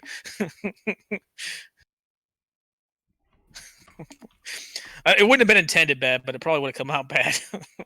Yeah, like with the damage call just having seen here, like this is probably a case of where like Symbol is so close to just stabilizing and winning here. Like D-Bowl's just gonna keep on wrecking them. You just D-Bowl every turn. Exactly. Just never not D-Bolt. It's fine. I'm gonna go ahead and say it. Just give him the big D. You know, like that's what I was thinking. Like first, like, oh man, I get the big D. Fucking I've Dust held Bowl. worse jokes back. Yeah, I just don't like making racy jokes, but like, and it wasn't intended that way. But like, we used to say it unironically, not intended that way. But like, this card, like back in its day, was a goddamn rock star. Like, How's D-Bowl that just race related? I'm missing something. no, here. racy, like as in like sexualized, because yeah, not like race related. I'm not you. I have no argument. You have no argument against me. This remark resembles me. No. It's just like back in the day, like Dust Bowl just used to end so many games. Like honestly, in Hunter card, even Canlander, you used to like be able to play like miners, Dwarven Miner, like Blast Miner, like in decks, and like just sit there and chip away because the game was a little more slow. Okay, well, this is gonna crank out the Angel. There's Field of the Dead versus the Bull. You probably go for a draw here. You're looking to eliminate this Soul Herder, I assume. This is gonna kill an Angel every turn. I think it just killed this year. Try and race Brahms. Yeah, it just depends on what Brahms got. Brahms got the Monarchy going, right? So the Monarchy does kind of lead to some issues here. It's also going to be awkward when you realize that your opponent has Snaring in hand. Yeah. Oh no! Oh no! That's a big oof. I mean, admittedly, a Snaring Bridge can be exiled, but then suddenly you have a Planeswalker on the side. Also not great. The Grixis. Grixis? Yeah. Cricket? That's right, crickets. It's crickets, yeah. Crickets is what we got right now. We don't have enough crickets in Magic. Yeah, it's the new tribal that we need. I'm going to write a letter to WotC. So you get dog sprinted. You just got to write letters to WotC about not having enough dogs in the format in the game. The only card with cricket in the name is actually a Kifkin. I'm sorry, what's that? The only card with cricket in the name is actually a Kifkin. Yeah, it's a metal cricket something. What is that card? It can't be blocked by 3 power greater and has lifelink as well. I know which one you're talking about, but that's not the one. Oh, okay. All of the golden cricket, whenever all of the golden cricket attacks, you may pay 1 white if you do against flying. It's 1 and a white, right? 1 and a white. It makes him fly. White. Oh, it's just white. Okay. It's flying a goat too, right? Or a sheep or something. I think some sort of there it is. Yeah. That's a sheep, dude. That's got horns. I think straight sheep. It's flying a sheep. Yeah, this damn Kithkin. Couldn't even buy rams. God damn Kifkin, my god damn. So it looks like the monarchy's going away. Yeah, that was a I pretty. bet we just see the regrowth on the land here. Could see an argument for regrowth. Well, stealing the monarchies, I think that Brahms could have probably played this a little better and gotten the bridge down just to prevent this sort of thing from happening last turn. They cycled instead. I think they could have dumped their hand and just been like, well, I'll figure it out eventually. Because the risk you assume with this is that your OP... You probably could assume your OP did not have creature removal, because they probably would have removed it earlier based on the board. I quite like getting the just restoring for land here. because that sets up the interlude on. Sure. Is interlude immediate or end of turn return? End of turn. It protects you from wrath. Yep. Ah, bollocks. Yep. If So it was immediate, that would be great. But it's the other downside is, like, I guess Castle Ardenvale doesn't do much against a blinking 8 Deputy of Detentions. So that's that, I suppose. I guess you just blink here just because A, why not remove the mana, and B, You can take an artifact with it too, right? Exactly. Probably the So, mark. actually, I'm a dumbass. I was saying they should have gotten Bridge down. Bridge wouldn't have done anything because they have the Deputy Detentions. Yeah. I always forget Deputy can, like, just kill anything. It's not a True, but land. it's still like a Yeah. temporary like fog if you have the. Sure. Yeah, if you have a way to kill it. And do you have a way to kill it? Well, Armageddon does not kill it. No, but It bucks everyone. It bucks everyone up. Are you dead here? Actually, that card's bad. What do you right think's now. bad? I'm getting it right now. I don't think you want to be casting that right now. No, it was a joke. It was a joke. It's just like you want to submit your position. Oh, but I'm well aware. I'm well aware. You need to activate your You- Castle Ardenvale to block this turn. Is what you need to do. To get on a draw step if you want it. I think I don't you think you should- can do this. I don't think you play can play both ramp spells here. Honestly, I don't. Well, feel like there's castle. You need to Because you EOT need to that, empty your like- hand in order for the bridge to do anything, right? Yeah, but I just feel like Deputy of Detention is just going to take it at the EOT. So, I mean, it's going to have the same Okay, effect yeah. either way. But it's like Yeah, it's, but it's a But the game. deputy would attack if the bridge if you don't empty your hand. Granted, Sure. still, So, like, it still leaves you at what's 1, the- but What's the end game here, though? Like, what are we looking to do? We draw into, like, Decree, Sweeper, I presume. Sweeper, and then the Monarchy's still on your opponent's side. So eventually, they're Yeah, probably and like gonna draw out. the Eerie Interlude is pretty good against Sweeper. I feel like this might just end up being Bailite's Brahms game. You sorry, mean symbols. Stone's? Yeah. I do too. All right, Deputy gets in there. They're gonna draw Just the gonna like Noble use Hierarchy. Capland here past turn, I hope. Doesn't feel like there's a reason to just go even further. Like, yeah, I wouldn't be surprised to see the creature come down here, but if it's like Interlude is like Sweep is how you lose. All single attack and remove. You can also use the Interlude to shrink your Soul Herder to a point at which it can attack. Underneath the ensnaring bridge, if something else goes That's actually correct, yeah. on, which is not irrelevant. If like you take always fine. you're gonna take the ensnaring bridge here, You but have, like if somehow they kill your deputy Yeah, and it's then like when they can chump block your I mean if you exile the bridge being well, one power stick. there's another way to protect stuff. Oh hello, Ephemerate. Yeah, that's pretty good. Can even Hello, roll Ephemerate, your Lion, Soul Herder. friend. Yeah, that's not a bad one. Bridge, So they take the yep. bridge here, which makes sense. So, like, what are they hoping to draw? Like, Swords to Plowshares would seem to be a reasonable draw. It's not going to be effective, but what do we Let's got? see what we got. We have Wrath got. doesn't do it. Whoa, oh no, no. I think we got a game over here. Is what we have. You cast you do is you fetch and just call it a game that way. You say good game and then you fetch. And you say you never won because I killed myself with my fetch. I brought myself to this table. I'm taking myself off it. All right. That seems like the Brahms way. Oh no, maybe not. He's gonna be like, I gotta settle. Do you want to play into settle? Let's settle this. Yeah. Oh. Now you definitely don't attack with bull. Well, maybe you do. You do attack with You those, have to because attack with otherwise bull. it's They have the gonna stupid castle. They have the stupid castle. Yeah, my bad.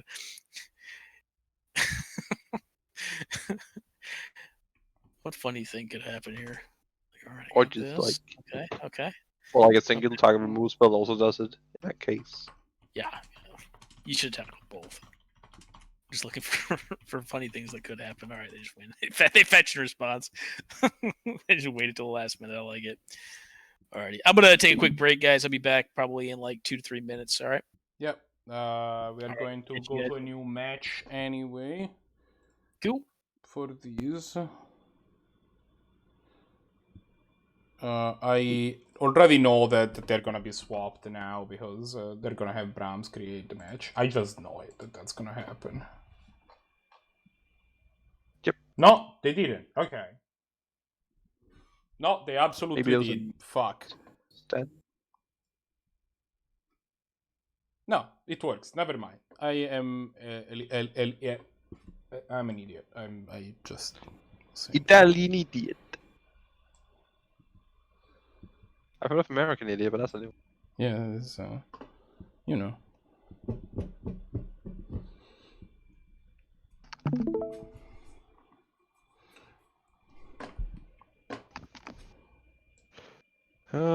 Seeing what Brahms has here does not seem very relevant. I'm not sure what they have. Yeah.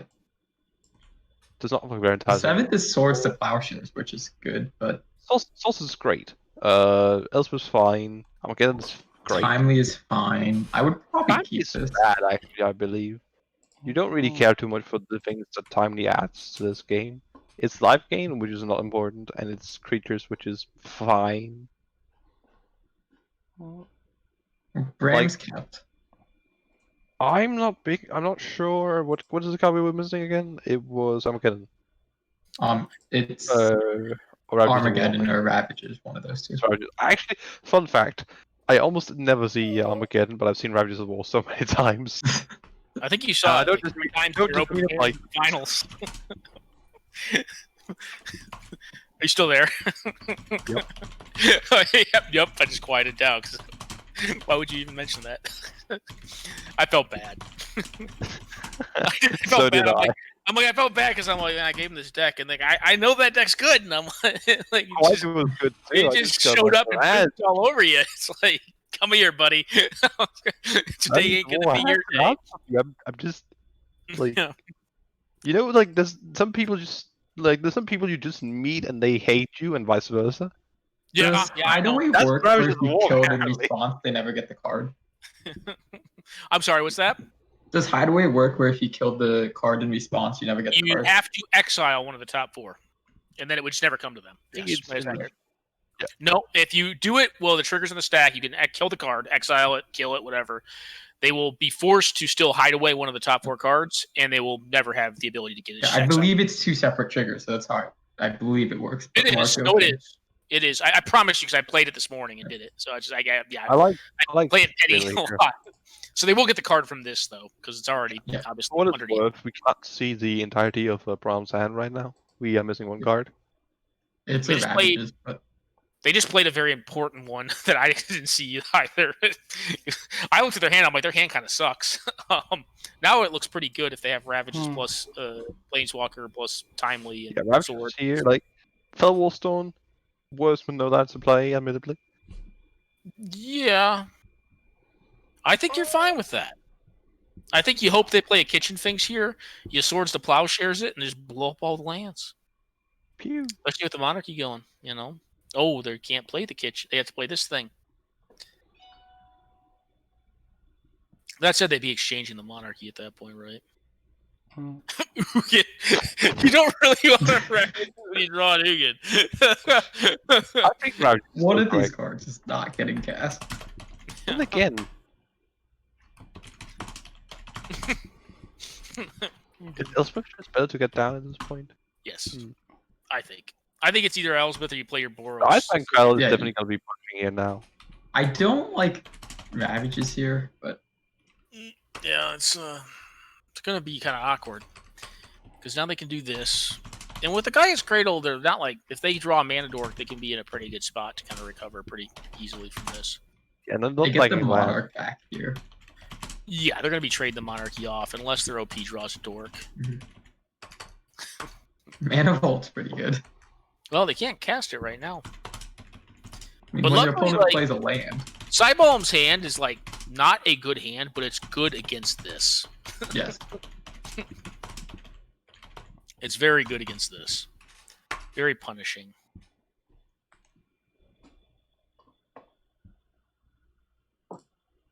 More hideaway value.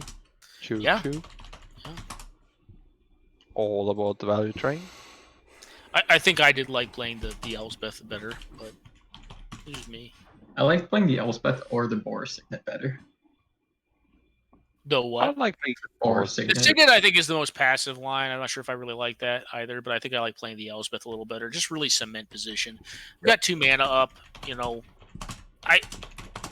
I like to think that I would be pretty savvy to that, likely being a flash creature, and likely this very specific creature. I don't think they're going to be running, like, you know, some of the green 2-drop flash cards. That is a Leyline of Sanctity.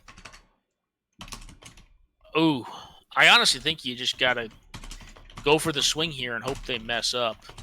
But I think you're going to lose this game based on the And the Black miss. Ravages. Maybe both the swing and the miss. Yeah, I think the Ravage is a big swing and miss here. Which is what I'd probably see the You know, Mana I come think down it ended up a lot more poorly than generally you would expect. Or not but seeing the Mana will come down here. Wait, fellas, But that's you can't cast it Yeah, because right. it doesn't Yeah. tap for mana. Nowhere Stone doesn't tap for anything with the fetch in play. It's does not do that. we can't do that. Nope, unfortunately they cannot. What's that from? Is that from Warcraft 2 or something? Yep. Wow. Warcraft. Is it the original or the second one? I think it's the second one. Third as well. Second too, Third. probably. Definitely Yeah, the third. first one didn't have as many sound effects. The first one was pretty jank.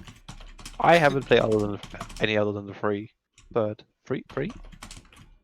Yeah. Yeah, and I played it when I was a kid, but God, it's old. Fuck. I can't believe I got that reference. You get to cast a Kitchen Finks here. Yep. They sure That makes do. sense. It's kind of a mana dork. Well, It's just pressure. What is your hope here? Your hope here is that you're playing Soul Ringer Mana Crypt and you can like turbo Ugin and just take over this game somehow. Sounds about right. Yeah, I mean that's like I think your best hope. Choo choo turbo again. Yeah, turbo Ugin would be pretty good. You get the swords this Kitchen Finks here. Yeah, you can't. You can't make white mana here. They actually They don't have white mana. yeah, they chose their fetching in a way that took their Oh, that opponent off the changed. primary color. Yeah, and honestly here you might as well just to get another draw off of it, get a little deeper in the deck, and play out your mana vault. You're not gonna have your Because if Signet you're develop. If you're gonna go for the line play where you really want to be doing that, that's now. Because next turn you expect to have at least a couple of creatures in play that can. Well, I think you're just gonna get Tameoed into the dirt this game. I think Tameo is gonna draw 2 next turn. But it's Without tapping possible Ugin can still make it happen. I mean, it's possible they can get to that point in the game. I think at this point, Tamio, does she say doesn't untap, or does she also tap down? Well, it doesn't. It can tap the mana vault if you wanted to. Yeah, you could do that. Yeah, that's what I was thinking. I think that's Yeah, an option. tap the mana vault.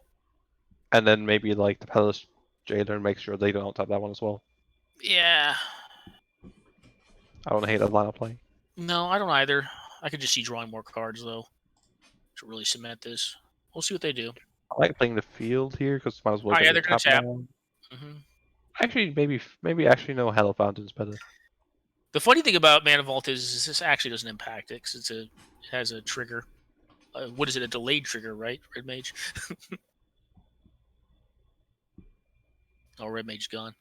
But Yeah, sorry. Yeah, you can I spaced out. What was the question? I was just joking around. I was saying, oh, you can actually the does not untap ability on Tameo doesn't really impact Mana Vault because of a trigger, the triggered ability on it. And I'm like, technically it's a delayed trigger, right, Red Mage? And I was just joking with you. It is. Part of it is. It is a trigger that sets up a delete trigger, as it turns out. Yep. I was just messing with you.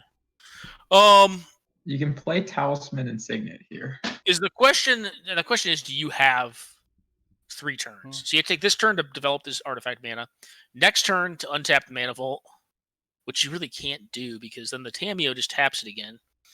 So yeah, I think you're kind of just in a bad spot here. I guess you can buy some time with the timely reinforcements, Yeah. but this puts you up to 5 mana. Like you're pretty short. Oof.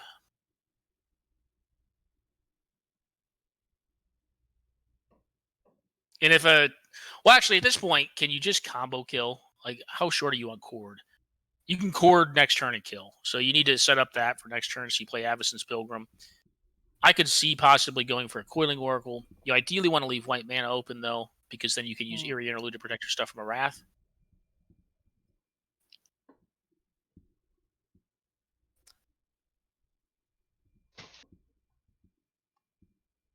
But yeah, next turn you can Cord. Are you Yeah. Cosmate? Are you still there? Okay, sorry. We're just like. I was just working on some things. I was actually writing that Pennylander Right. command. That's fair. And also counting how much mana we have with the untapped vault. And I Oh, with believe the that untap is vault, you have enough, but like you can't tap your vault because Tamio just taps it again. You're just like, cool. Yeah. Boop. I am well aware. Yeah, it doesn't work out so well. Unfortunately. I like this Tamio. I'm just like looking at him like I'm not sure why this guy's in the You deck. can It doesn't untap feel vault like it really though, fits on with the your rest of the opponent's deck. end step, right? Tamio's missing more of a something? tempo card. It's more of a tempo card than it is Yep. in this deck generally. In this deck, like I think historically, like some folks have been really like specifically Jeremy White, have been really high on the 5-mana Tezzeret, I believe it is. Tezzeret? No. Uh, Is it Teferi? Blink. Is it the original Teferi? No. No, Flash Teferi? I know which one Oh, you're what's talking that stupid card called? He's like a blue-white planeswalker. about. Oh, yeah, he's dead now. And he's real bad. Oh, he's dead now. Venser. All right, I Venser. don't know anything. Venser, yeah, Venser? Venser. Venser, Yeah, it's yeah. Venser. It is Venser, yeah. Venser's dead? They killed Venser? They killed I don't Venser. think they. Guys, killed I gotta Venser. go. I gotta go. I'm sorry. I gotta run. They killed Venser. Did they actually kill Venser? I just Pretty thought he sure. hasn't showed up in forever. First they killed Gideon. I Well, thought Venser's dead. Venser has been dead since New Fantasy, Gas. yes. Block. Specifically, I believe he sacrificed himself. Yes. To save Karn. Oh. That wasn't very smart. Hey, look at all the card shots we got in the meantime. Thank you, Venser. You played Modern Venser, you fucking asshole. Sorry, language.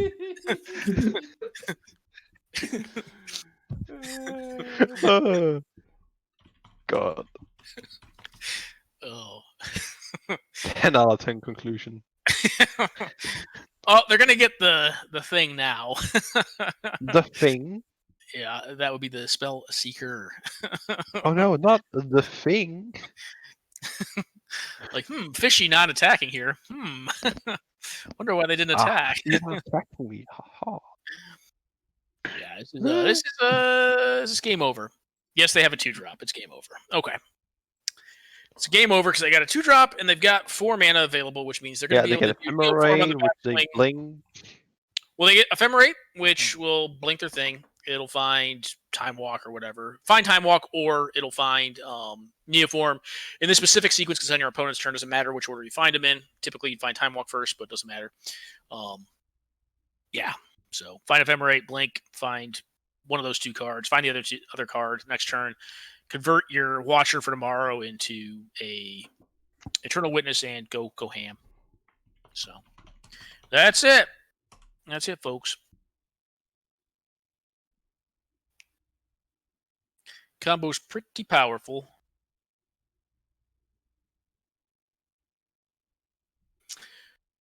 It was one of the combos too that like I was talking about. I think I was talking with you about it earlier, Gosman. Maybe was it Disallow we were talking about, like the Void Slimes, Disallows of the world. Yeah. I think I the think so. value I don't of those. think So we there's were. Nimble Obstructionist. It may have been you or Bailite, I forget, but like I've I talked think it about would it. have been Bailite then, likely. Yeah, it may have been. I was like, yeah, I think it's the best 3-mana counter spell. Disallow is, in my I opinion. think at we the were moment. both there. Oh no, Oh, I okay, agree with you. sweet, It's the best mana, 3-mana one. I didn't Yeah. hear it then. You can make a case for I like agree. Absorb, but you know. Yeah. Do we count Nimble Obstructionist as a counter spell? Because then that one might be better. No, it's certainly better, but it's not a counter spell. It's a stifle on Yeah. a stick. It does not doesn't actually counter But counter it has his the word spell. counter on its spell. Yeah, text, and it can be cast as a spell. it's a very good card. Cosmate. It's actually it's funny. It's actually probably one of the very few formats where this card's actually playable and like you're happy to play it in almost every blue Yep. deck. You basically have to be like a full-on combo deck, like Storm, or like... Oh, that's it. Yeah, and like getting around Or like really splashing silence blue effects. lightly. Like realistically, the only way you really stop this with Storm is like either through hand attack or through Abeyance, which is like Abeyance is kind of getting old. Like I don't know if people play it anymore. I don't play it in mine. I play Silence and Orm's Chance are so much cheaper, but you know, I have to reread Veil. I don't think Veil stops this either. I think because it's triggered ability. I think it can still target. Is that true or not? Does anyone know? Does Veil work against Nimble Obstructionist? Is it ability or just Nimble Obstructionist? It should. Because it should work? Because it counters a spell and it gives your things hexproof from blue and black. Does it give your Perfect target. spells? Does it give your spells hexproof for blue? Because if it's just your permanents, it doesn't I do don't anything. think it gives you spells. Yeah, I it's think just Nimble spells Obstruction you still control works. can't be counted this turn. Yeah, that's. But in your permanents, gain protection from black and red, or hexproof from black and red, or black and blue. And you do as well. Yeah, so you can't get hemmed or thought seized, all that. Yeah. So Nimble Obs would still work. So it's probably the best stifle effect in the format. But again, disallow, P good. Neoform, yep. There we go. There's the combo. Cool. All right. Do we have any more going, or is that it for this round? No, that is it for round 3. And I mean, round 3 has lasted for a while, so An Yeah. hour and 5 minutes.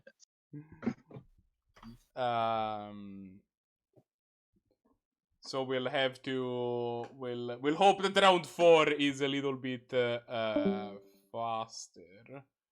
Yeah. We And who do we have going to finals? Probably assuming Bailite and who else is undefeated? Wolfgang undefeated right now? no, Wolfgang was super low. Blink, right? Oh, okay. So it'd be Blink versus Abzan Control. Yep. Huh? Blahguy. I think that'll be an interesting game. Okay, I have a so Evia submitted O2. Blahguy submitted O2. What? Mm-hmm. They drew. I would just ask them. I think Okay. we'll probably figure this one out. Yeah. I mean, guys, you look like you're doing something shady over there. Do you literally have a Garfield statue on your shelf behind you? Well played. 2 plus. There's actually multiple Garfields. I mean, I'm embodied partly by them, so let's be honest. You're embodied by them. Embodied. Like, the only thing I don't share is the weight. Yeah. We'll have You got to work on that. We'll have Bailite versus Symbol, man. We did end up needing the 4th round anyway, because we ended up with 2 people at 9. So Sweet. I'm actually excited. This will actually, I think, be honestly like probably one of the more exciting matchups that we'll see in this event, from a deck perspective and like the prospects of both decks in terms of what the game will look like. Pretty excited. I think it will tend to come down to less of the combo and more of like the value lines, the grindiness that Bant Blink can do. I think going for the combo versus Bailite is going to be a little more challenging. It's going to be a good way to get your creatures wiped from under you by a fatal push. Yeah, or like Swords Plowshares, or like, Mythos of whatever that thing is, Mythos of Death Roy, all that. Like a lot of those cards. And it also it's for fatal push. Going for the combo. Like the bad part about going for the combo and getting blown out is not really like per se that like you lose that creature or the combo itself. It's that you lose all of the resources that could have done something proactive in the game that you otherwise spent time and resources on doing that. Yeah. Something I think is worth noting here. Mm-hmm. Yes, this is really a matchup that while Bailite can definitely, with good like reliability, counter the combo, such cast like Ghostway and like cast like just generate like a ton of blink value like that are difficult. Like it's difficult for Bailite to deal with a wide board. There's like Toxic Deluge and that's about it. Yeah, I think their hand attack is gonna see them through a lot of Absolutely. that. Because Blink's definitely a deck that needs a couple things to be right before it can get into a position where it really snowballs on the value lines. The combo lines, I think, are general easier. So if you're playing against low removal count decks, like you're pretty happy to go that way. Like against D&T, they tend to have like 6 pieces of removal. Probably only like 3 that are like instant speed. So like you generally tend to want to go that way if they don't have you disrupted in some way. Like a Dryad Militant or whatever. Yes, the 5 lands and Emrakul hand.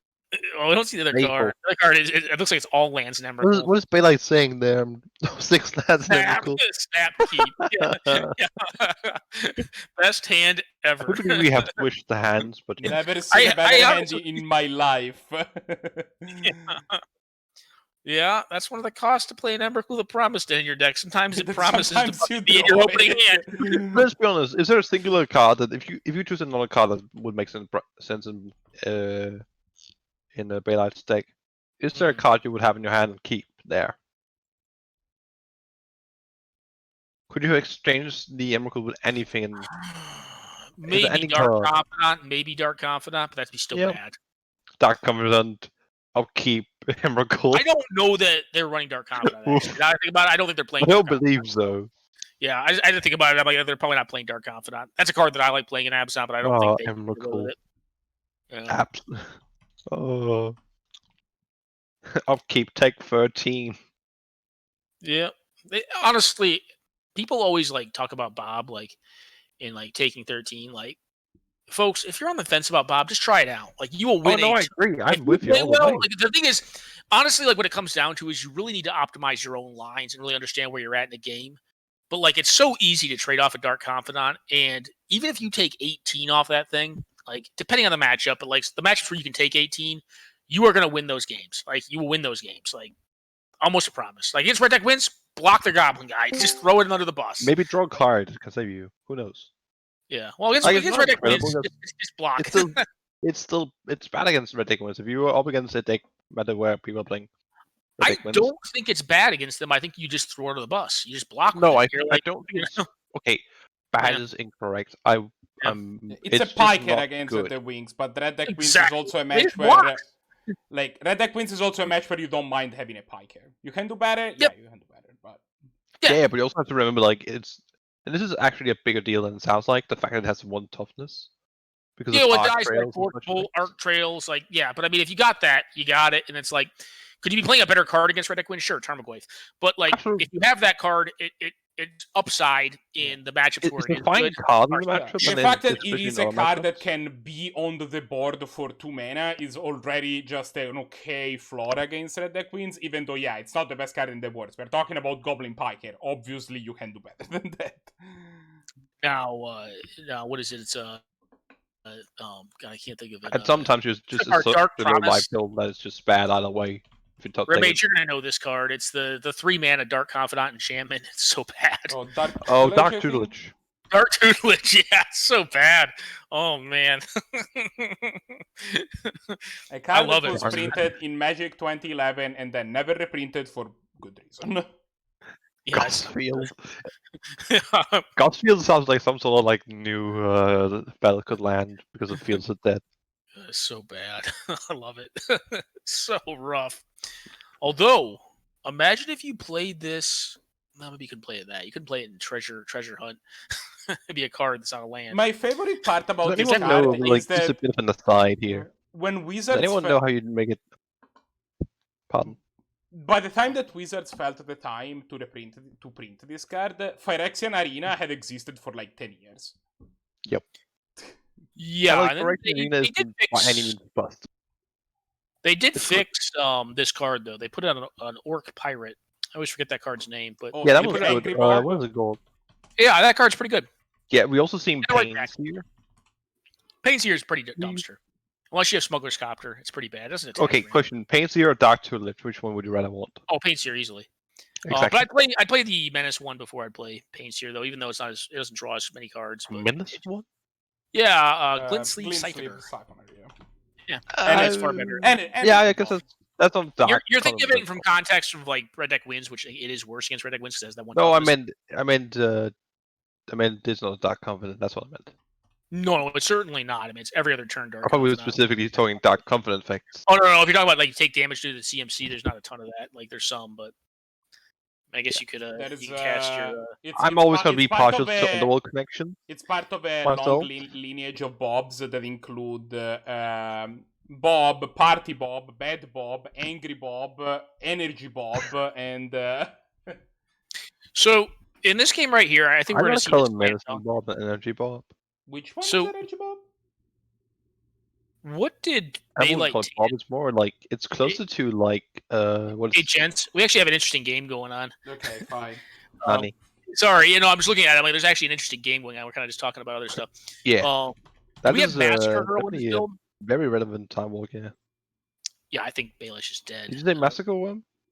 No, Massacre Girl. Although makes if they were, I if don't think Bailite was Bailite would playing not. Massacre Worm, I would not be shocked. I wouldn't. It's not the worst don't card. You believe- play it like the Rock. It's To my fine. knowledge, I don't believe Bailite was playing any cards with the word Massacre in it. in them. Playing Literal Massacre. Any Dread of Night. Silent Visitor, that's a great one too. I really like a Silent Visitor. That's a good card. This is crazy. What's that? Bob. Dread of Night? Oh, Silent Visitor. Yeah, that's a cool one. This is the Zombie Bob. No, This this is crazy. It's a Bob. vampire.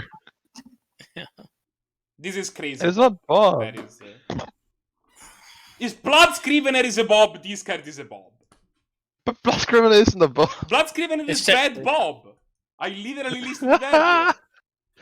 All right, so can they live through this turn? Is it possible for them, like, so that they find Languish and they play the Scavenger Goose just a chump block? Are they still dead? And I think the answer is yes.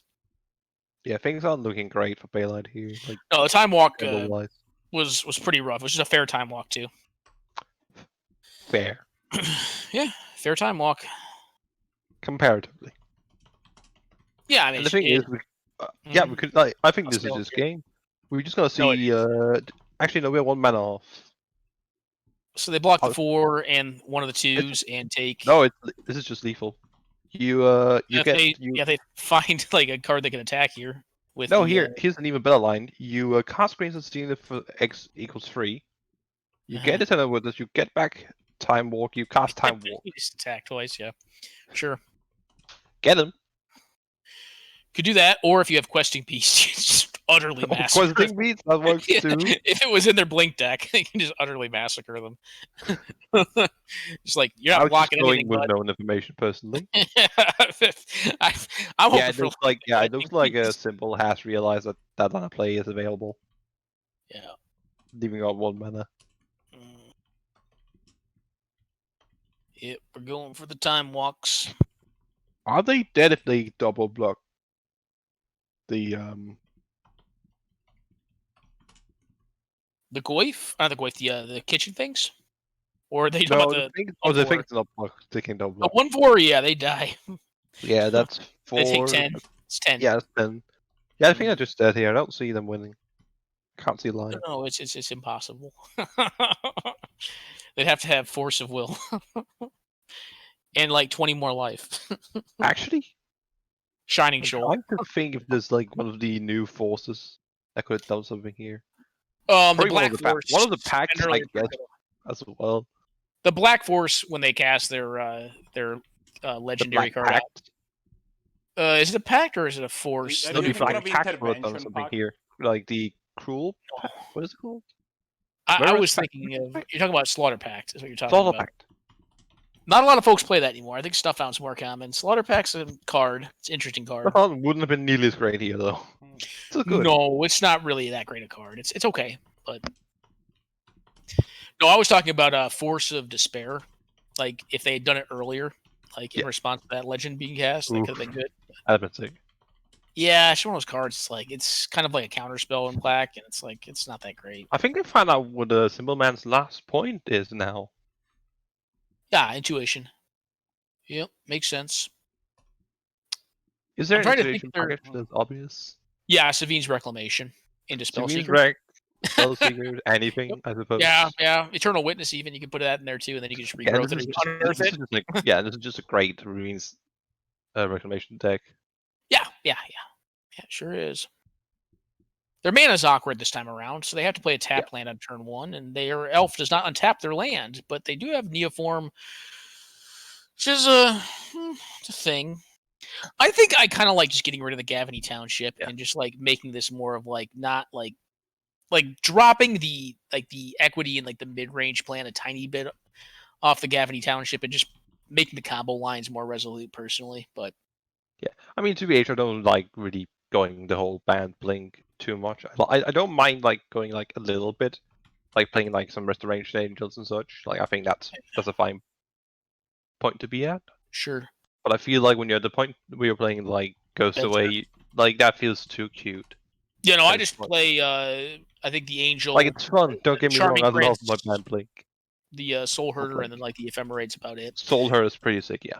Yeah, Especially Soul because that Herder's one, that is also a way to, if you want, like even if you don't have Ephemerate, that's also a way to loop as alongside Ewit or some such. Yeah, To the loop common a- thing is, well, it's a kind of- slow loop because you can't cast Time Walk on the end step because it hits end step.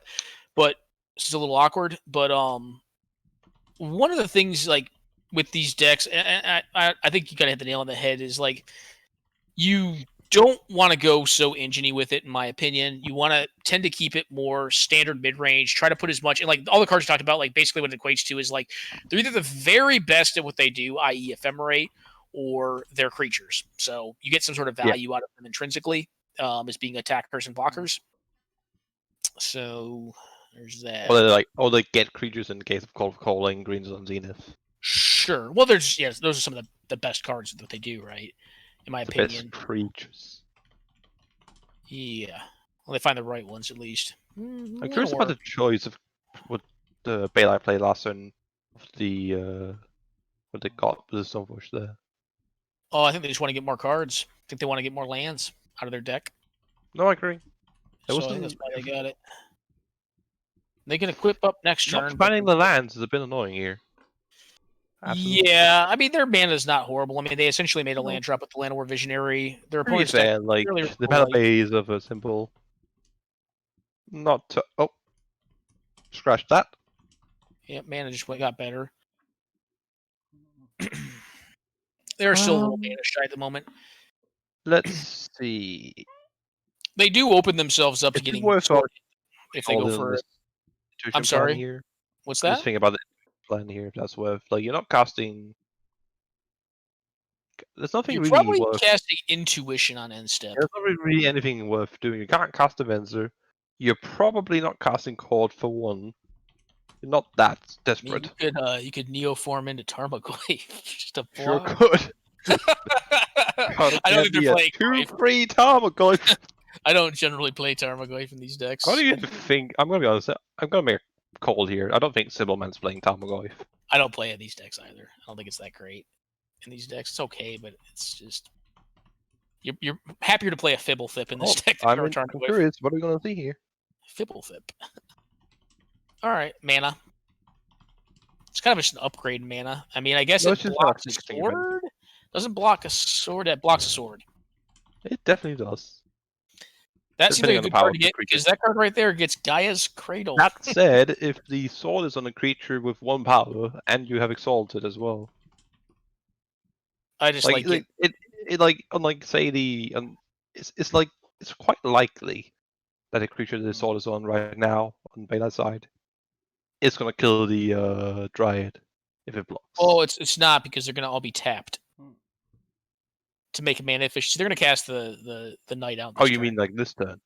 Like, yeah. You want to do something proactive this turn. If you hit a land, maybe you look to like slam. I'm talking future here with the Dryad specifically.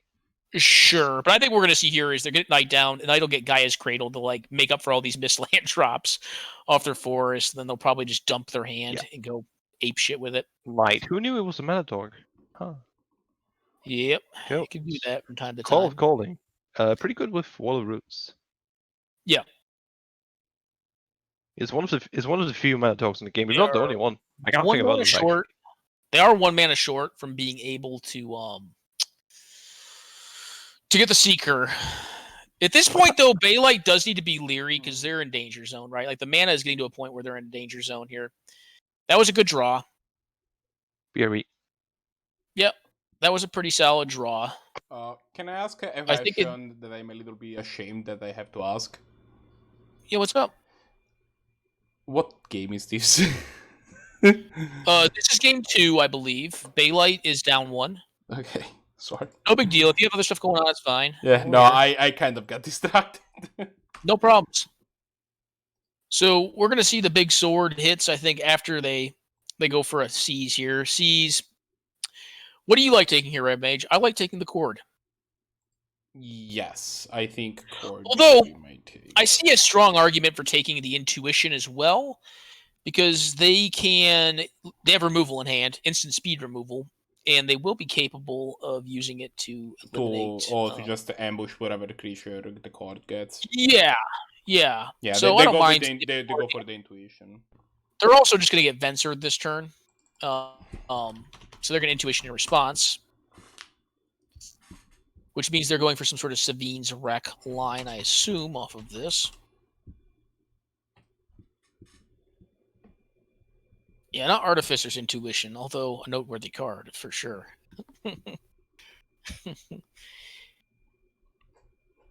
So what Intuition's going to do for our adoring fans at home is it's going to find Savine's Reclamation and likely some combination of Spellseeker, Spell, or, you know, Regrowth or Eternal Witness.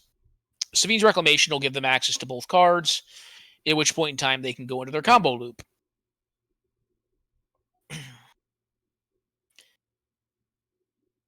So my assumption would be probably standard pile. They do reduce the ability to actually have Venser available at this very point in time. But they can't effectively block the sword out. Actually, they can't here. Because they can kill with the Shriek Maw, the wall, and then get a good sword hit in with one of their threats.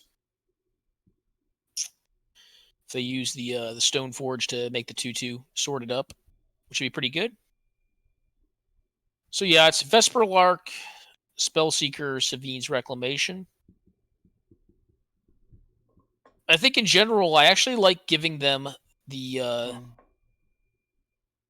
this is going to be awkward at this point because you're in the middle of Bailite's turn. They have access to 6 mana.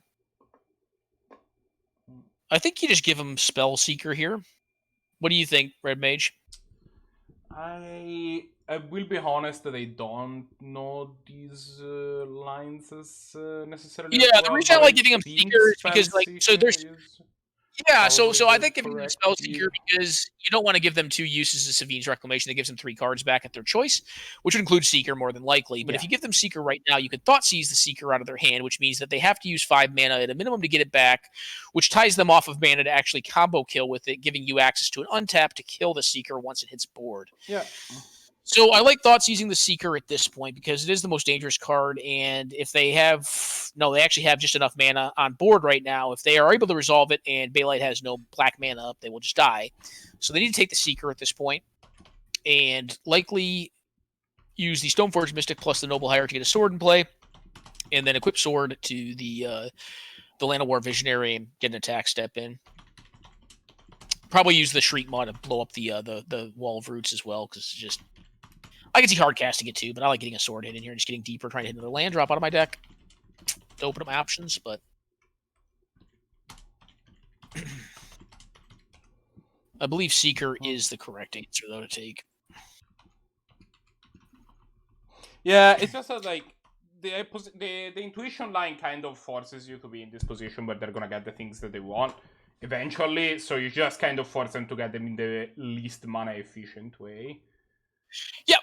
Yep, and then you're basically looking to get an untap because you know that if they're able to, they leave Spellseeker in hand. Oh. I think they just died.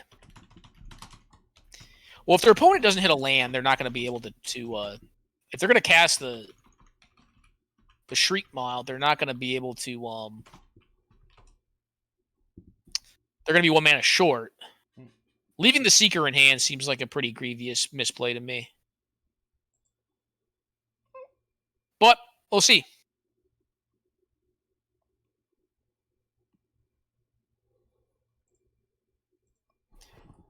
But yeah, now you're obliged to actually Shriek Maw with Evoke or go for the throat, the Wall of Roots, because 6 mana is the Kipper. That's the mark.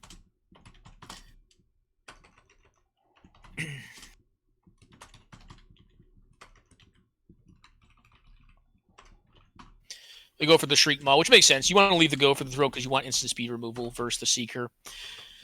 The problem is they're going to be in this weird kind of fugue state now in this game where they always have to leave removal up because once the Seeker does find the Ephemerate, they can just kind of hold the game hostage. That said, they have pretty strong board advantage on Bailite's side, so they can just sit here and beat up on them with this 4/4, or I guess 5/5. A lot of damage. Hoping to hit a Mana Source here. Be nice. They did, but they F6'd. All right, so yeah, this is game. And the reason this is game is they have the land drop. They go for Spellseeker, find the Ephemerate, and cast Time Walk and go into the combo. And they have a 2-drop in play, which means they can use the most mana. Neoform's out of their deck. They actually may be short because Neoform's out of their deck, and they may have to Regrowth here.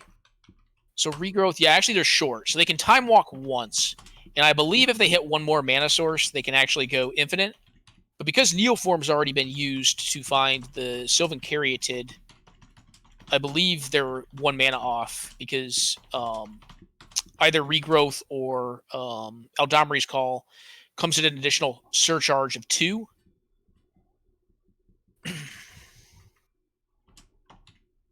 So they do find the Efem. Efem, find T-Walk. Yeah, I think Bailite kind of pitched this one. I think that Seas needed to take the Seeker here.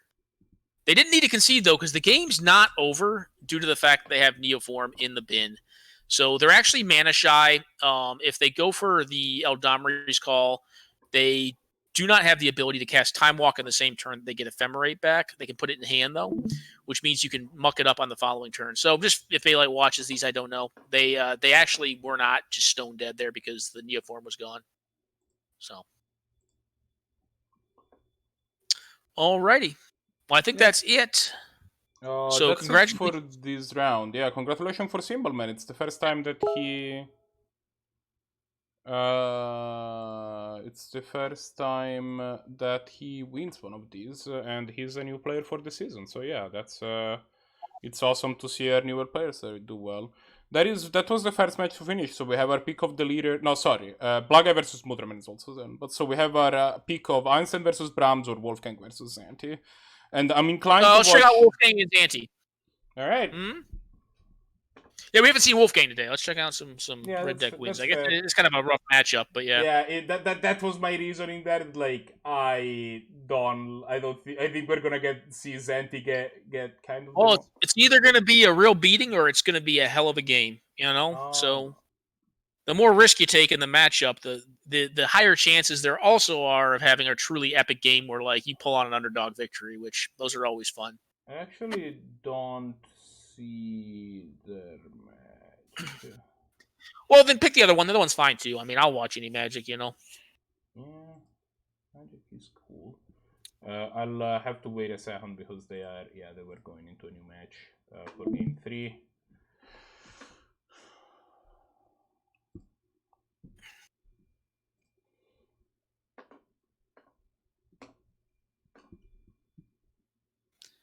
So, Red Mage, so what you're saying here is Bob is basically Arena? Is that what you're saying?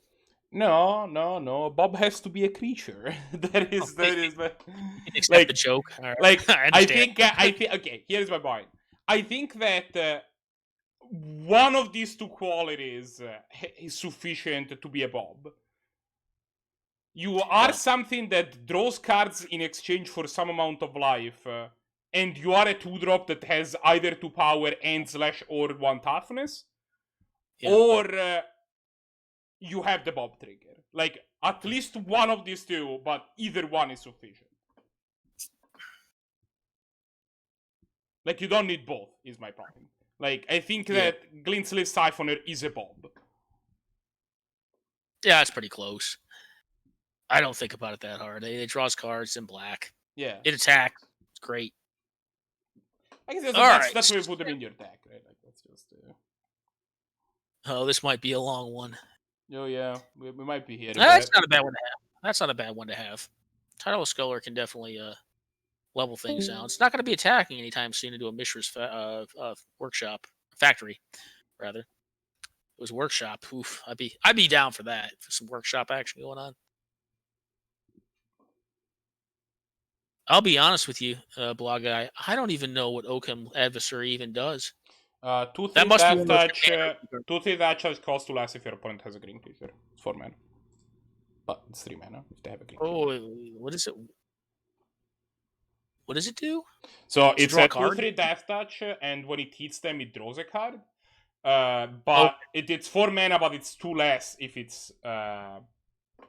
Okay, you didn't say the draw card part. I'm like, why would you play that? It's like a really cheap elf. Like, why would you play that card? No. It has kind of a built-in curiosity type thing.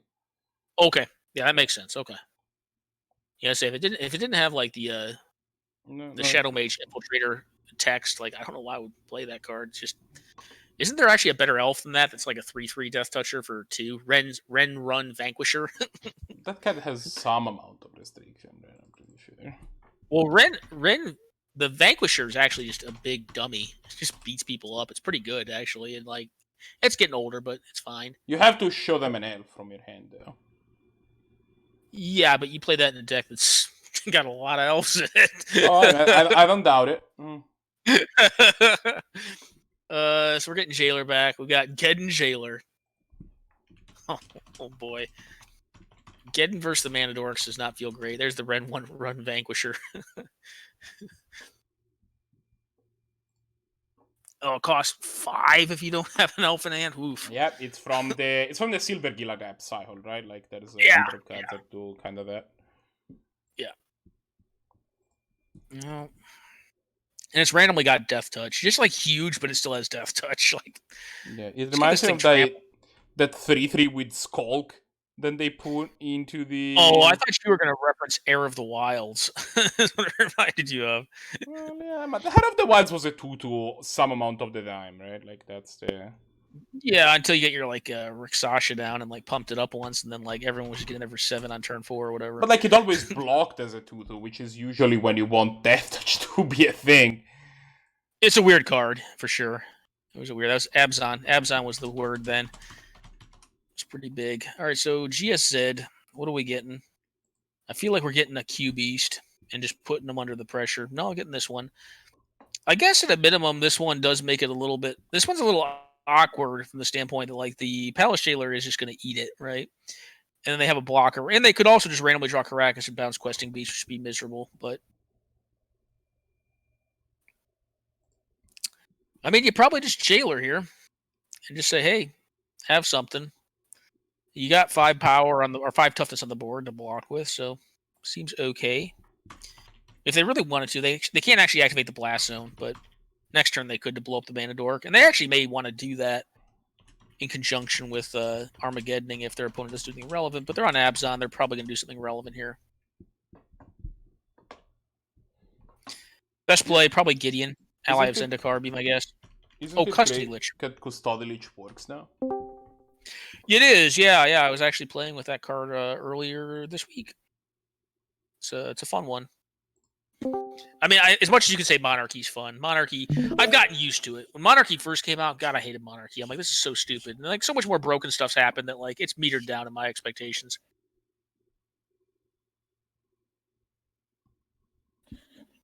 But yeah, Monarchy is it's pretty rough. Oh no. Oh no. This is probably worse than Gideon. I mean, they could fire up the factory. I don't know. Oh, they have their own Jailer? Oof.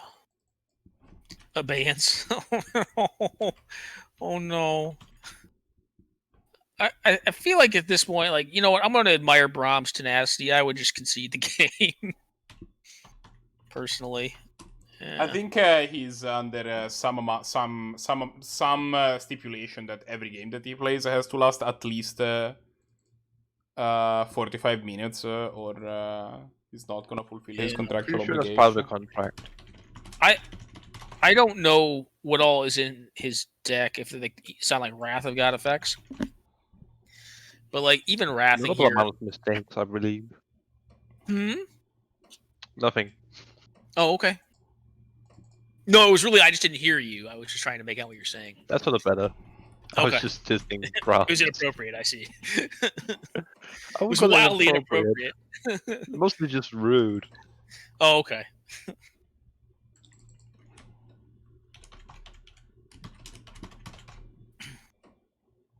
All right, I guess I get to eat the... Dark creatures just have the same CMC, huh? Yeah. It does feel really great the times that Engineered Explosives lines up perfectly with your opponent's CMCs. Does it often happen? No, they generally tend to have curves, unfortunately. Something real technical curves. Yeah. Huh. Come to find out, building with a curve is good. What do you think about playing, what is it called? The Snow Druid? Boreal Druid? Yeah. In Abzan? I don't think you need it. I'll play it in decks that are very... Like Hoof. Mana hungry. Well, Hoof, of course. But like what mid-range decks that I played is a more interesting question. And to answer that question, decks like Pod. I think it's quite good in because your ability to use extra mana in that deck is very high. You're actually a very kind of like you actually have a lot of ways to react to people in that deck, and Pod itself is pretty mana inefficient. I think a lot of the maybe the mid-range creature combo decks as well, like You like could possibly the- get away with it in like a deck like Sandy B, but like the issue that I run into with that deck is that like you have a lot of slots. Also the what is it called? What we literally just saw like the Bant. The Bant deck? combo. Nah, you're too pip intensive in that deck. Like when you actually go to sequence to combo out, like you want a lot of colored sources. Like you need like blue, white, and if you want to do it the turn of, you need additional blue plus green, plus double green, or possibly double green. Like your color requirements become very extensive. Now you do, if you're just hard casting the Seeker, you obviously have two colorless requirements there, which could end up working out in your favor. But generally, the startup mana is very, very high. It's very more pip intensive. Whereas like when you start looking at like how like a deck like Kiki Pod or like a Pod deck is built, in general, you're not very pip intensive. Like you're playing cards like Flame Takavu, like Fire Imp, like Wood Elves, and you may be thinking that these cards aren't that great, and like they're reasonable in the right meta. You sometimes take them out in the wrong meta, or like Glenalandra, whatever. We have a lot of cards that are like one color, and then like the rest are just colorless, so you can tend to get away with it with Boreal Druid in that that's deck. a game. Yeah, this is actually lethal. You could survive with jump blocking and such, but this one was actually no, because it's got Trample. This one ended as soon as Custody Lich just annihilated the Pretty Monarch. much. You're like, oh no. Oh, they won the match. Okay, well, good games both Brahms and Einstein. And again, thanks you guys for having me here. I'm going to head out relatively soon, and thanks to our players for playing. I definitely enjoyed getting to watch some good Magic today. Yeah, I think we're also mostly done. I think we might have a game or two left.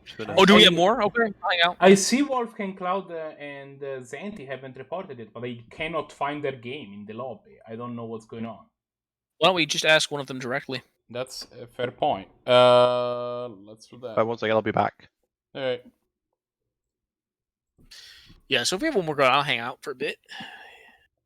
I guess. If Zannty can pull it out.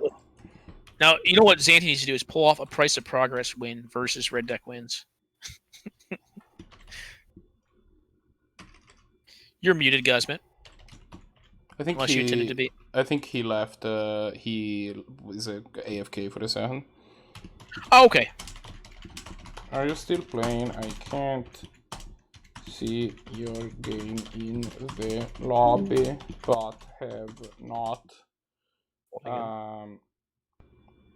And see your game in the lobby, but don't have your result.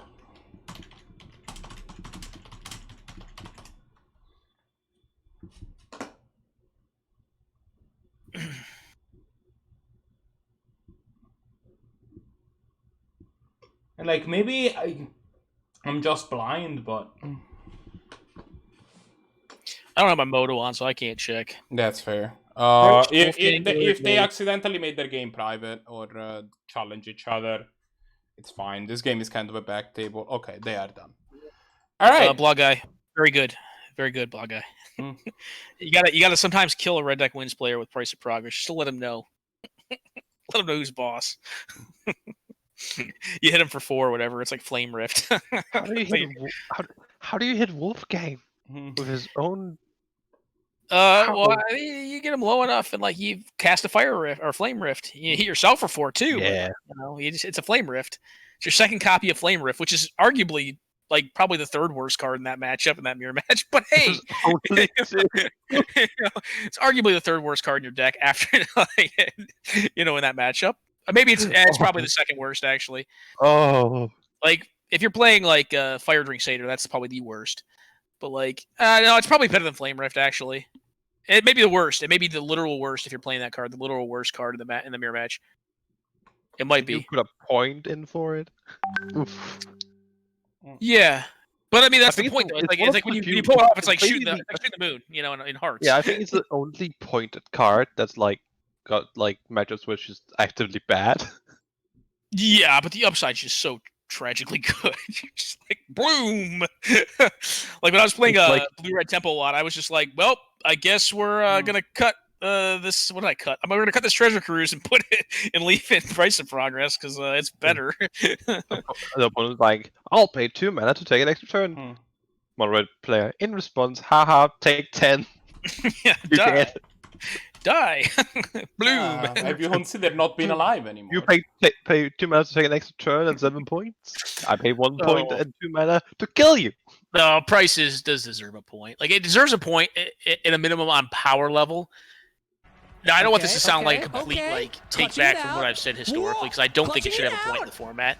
Or if it does, I think that it needs to be the progenitor of continued change to meter the power of that strategy, because that strategy is very good. It's, it's good to a point where it does change what is competitively viable, in my opinion.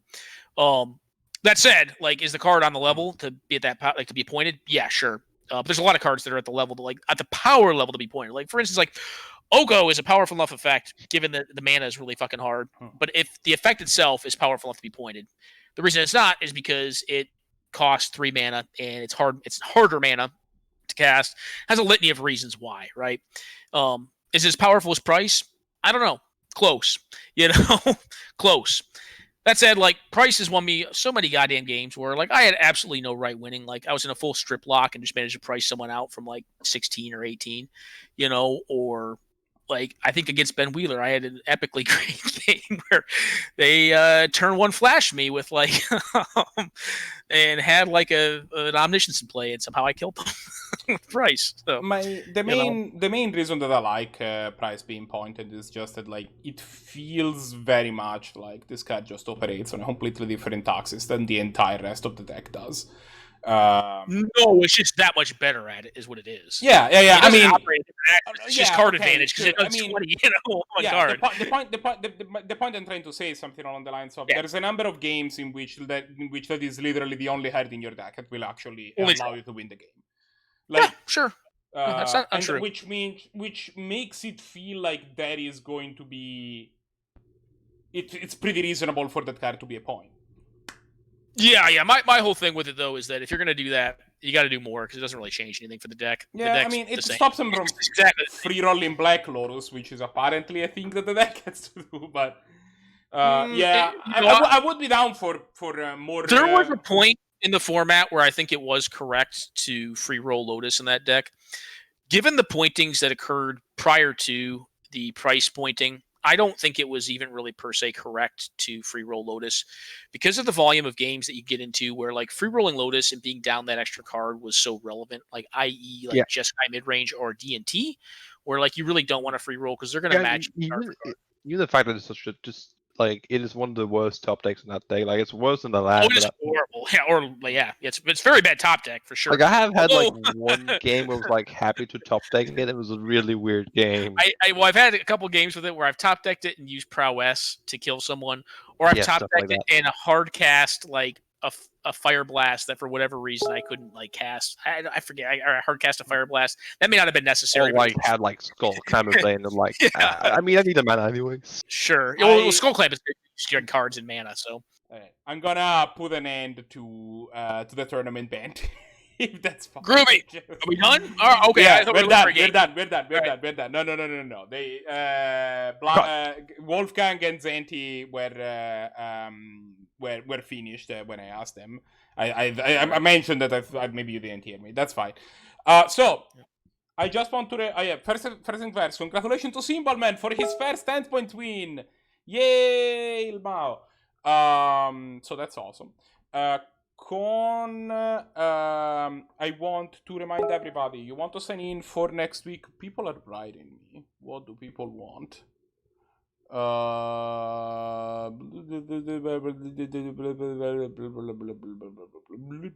Okay. If you want to sign up for next week, ! Next event gets you to the sign up page. That said, I really recommend you join the Discord. That gets to the Discord. It's where we will run the event. Also, if you need help with getting set up, both for running the event or to play Highlander in general, Discord is a great place to help with that. And that is the official Canadian Highlander Discord. It's not a dedicated 10-point Discord. There's a number of people that are gonna be super eager to help you. I want to give you a reminder that this tournament series is possible in part thanks to your support. So if you feel like you have a $5 burning a hole in your pocket and you want to throw them our way, we would be extremely grateful for your subs, especially if they're Prime subs. Just do it. That Jeff Bezos does not need that money. He has more money that he has any clue what to do with. So just make sure that they go to somebody. And if that somebody is us, we really appreciate it. With that said, I want to try raiding somebody new today. That somebody being Anudas, who plays a bunch of Legacy. He's playing MTGO right now. Well, he's waiting for the results of the Legacy channel of MTGO right now. But so that is he's playing Fall Guys, but he's gonna go back to playing Magic soon. And also, he's been posting pretty amazing videos on Channel Fireball lately, and I want to throw support his way. So, we will do that. And again, thanks everybody for being here. I will talk to you next week. Bye!